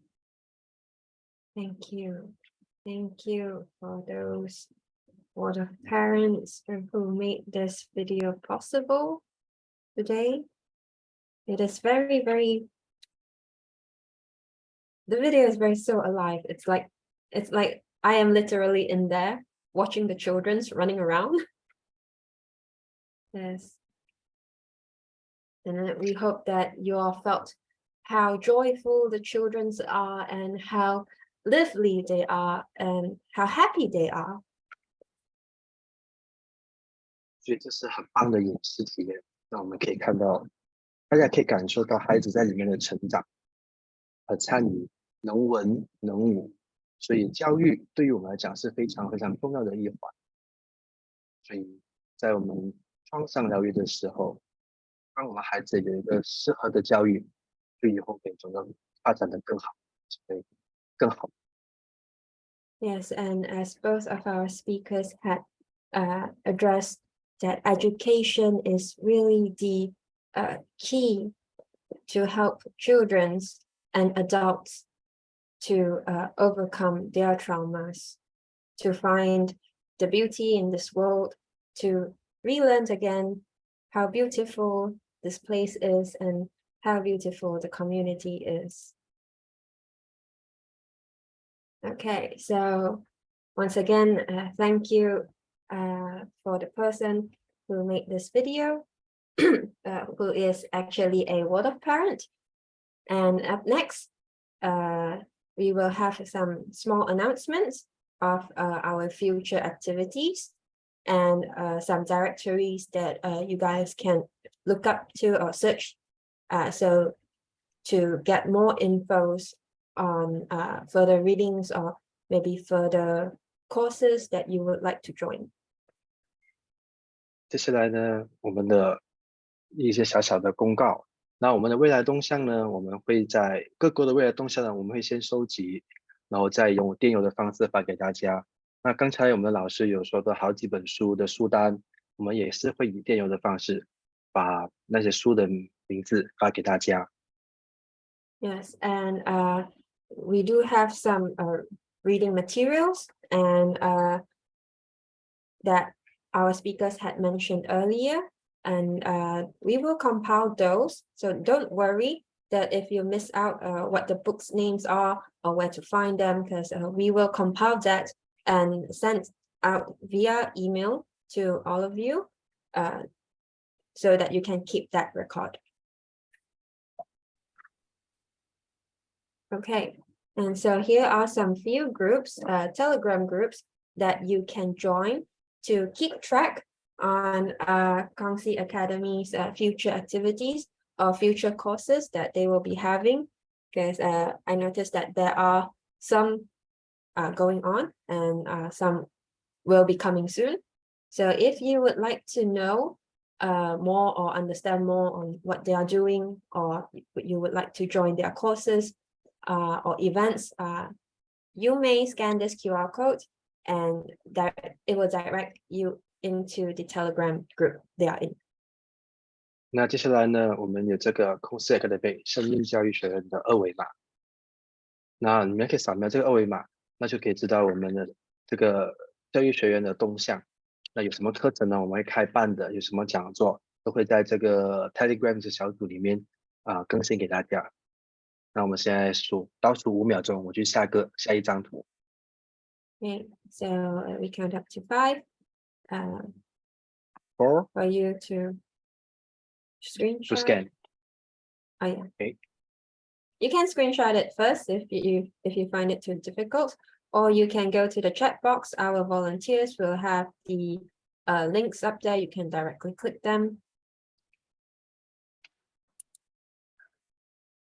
OK， 所以如果 OK 想要了解更多关于我们公司合作社的资料的话呢，也是可以扫描这个二维码进入我们的 Telegram 群组。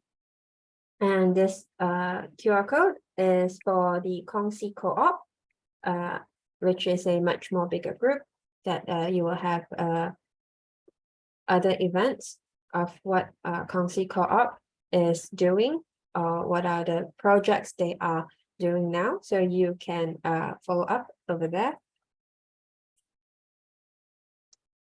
Okay, so Next. this is the last one. And yeah, this is the last QR code that you would like to scan. Okay, this is the QR code for Anthroposophic Malaysia. So any related course or events regarding Anthroposophic theme will be posted up here, or information that you would like to look up. They will mostly be up here. So if you would like to understand more about Anthroposophy, please do scan this or screenshot this one down and join the group so that you don't miss out any course or events. 好，最后呢，这个就是我们马来西亚人智学的群组。那这边有我们的马来西亚人智学的动向，关于人智学的一些教育课程呢，都会在这里为大家更新。大家也可以把这个二维码保存起来，也是一个 Telegram 的群组。Okay, and there are some of the participants asking about if there will be a Padlet for this event. Yes, there will be a Padlet for this event, and the link is in the chat box. So if you would like to get that Padlet, you can go to the chat box and look for that link. It will be written Padlet link, and we will put all these notes or book list and some directories in there. So if you missed out anything, or if you want to know which books, you can go up to that Padlet link and search it up over there. 除此之外呢，我们会把我们这2天大会的一些重点整理起来，放在 Padlet 里面。那 Padlet 的这个连接呢，就会在我们在这个群组里面，所有的书单呢，还有等等的资料呢，都会在里面。那最后呢，我们想要感谢我们来自中国、印尼、马来西亚、新加坡和澳洲的教导校团队，还有台湾的爱校园地联合推广我们这次的人智学大会。And before we proceed, we would like to also thank you, give some credits to our volunteer group. We have 教导校道 China, Indonesia, and Malaysia, Singapore, Australia. Yes, without them, this won't be possible. And we also have our volunteers from Evoke Love from Taiwan, which is also one of our teams that helped to manage all these registrations and allocate our participants. Yes, so round of applause to all our working teams and working group. And thank you for everyone's efforts, and thank you for all our participants' effort to stay with us for these 2 days and for such a long time. Yeah, thank you all. Okay, so now we have come to an end of our 2 days conference. We hope that this year's conference topic has enlightened all of you to understand more about how traumas are formed and built, and how we can overcome them.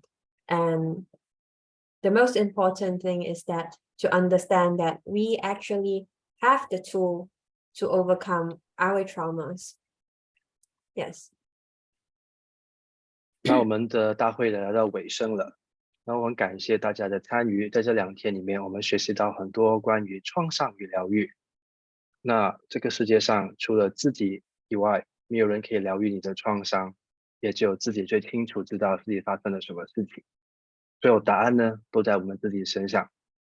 那最后呢，我们会有请我们的聪毅老师为我们带来一个手语歌曲。最后，我们请我们的Fiona老师为我们做一个熄灯，希望大家可以延续这点燃你心中的那道光，慢慢去疗愈你那曾经经历过的创伤，成为更好的自己。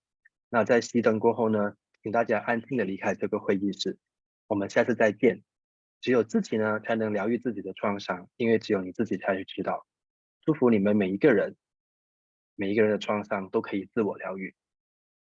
And as a ending, we have a gift from us, and that will be presented by Teacher Chong Yi. It is a song called I Am With You. Yeah, we hope that this gift can stay with you throughout your healing journey. And later on, we will again invite Teacher Fiona to put off the candle. And even though the candle is put off, but we hope that this light will continue to ignite you throughout your journey of healing. And after the candle is put off, you may leave the room quietly. And we will see you next year. Teacher Chong Yi.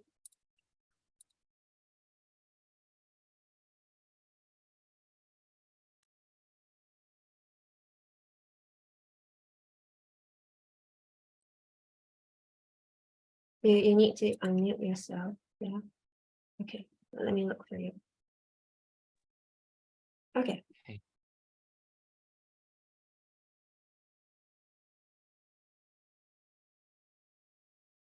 I am with you that I might heal.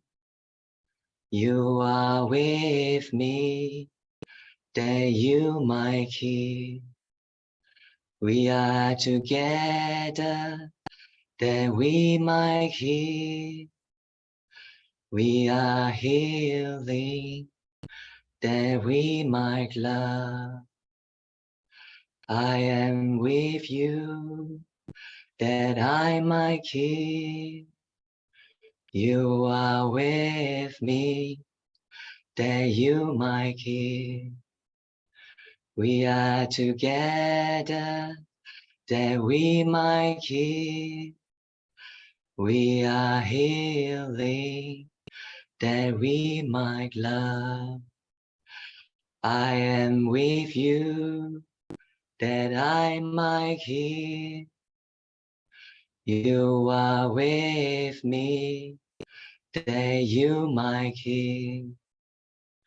We are together that we might heal. We are healing that we might love.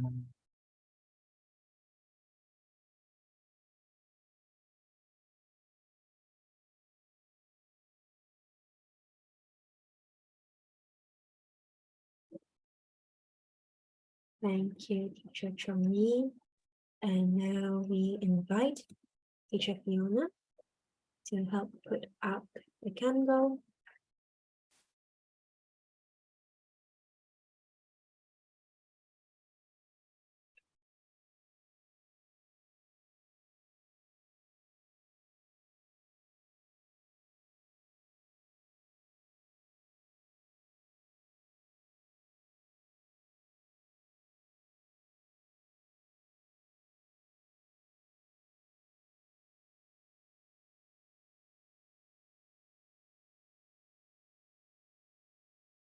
Thank you, Teacher Fiona. And may the lights continue to ignite your path or journey of healing. And you may leave the group, and you may leave the Zoom quietly. And thank you for your participation.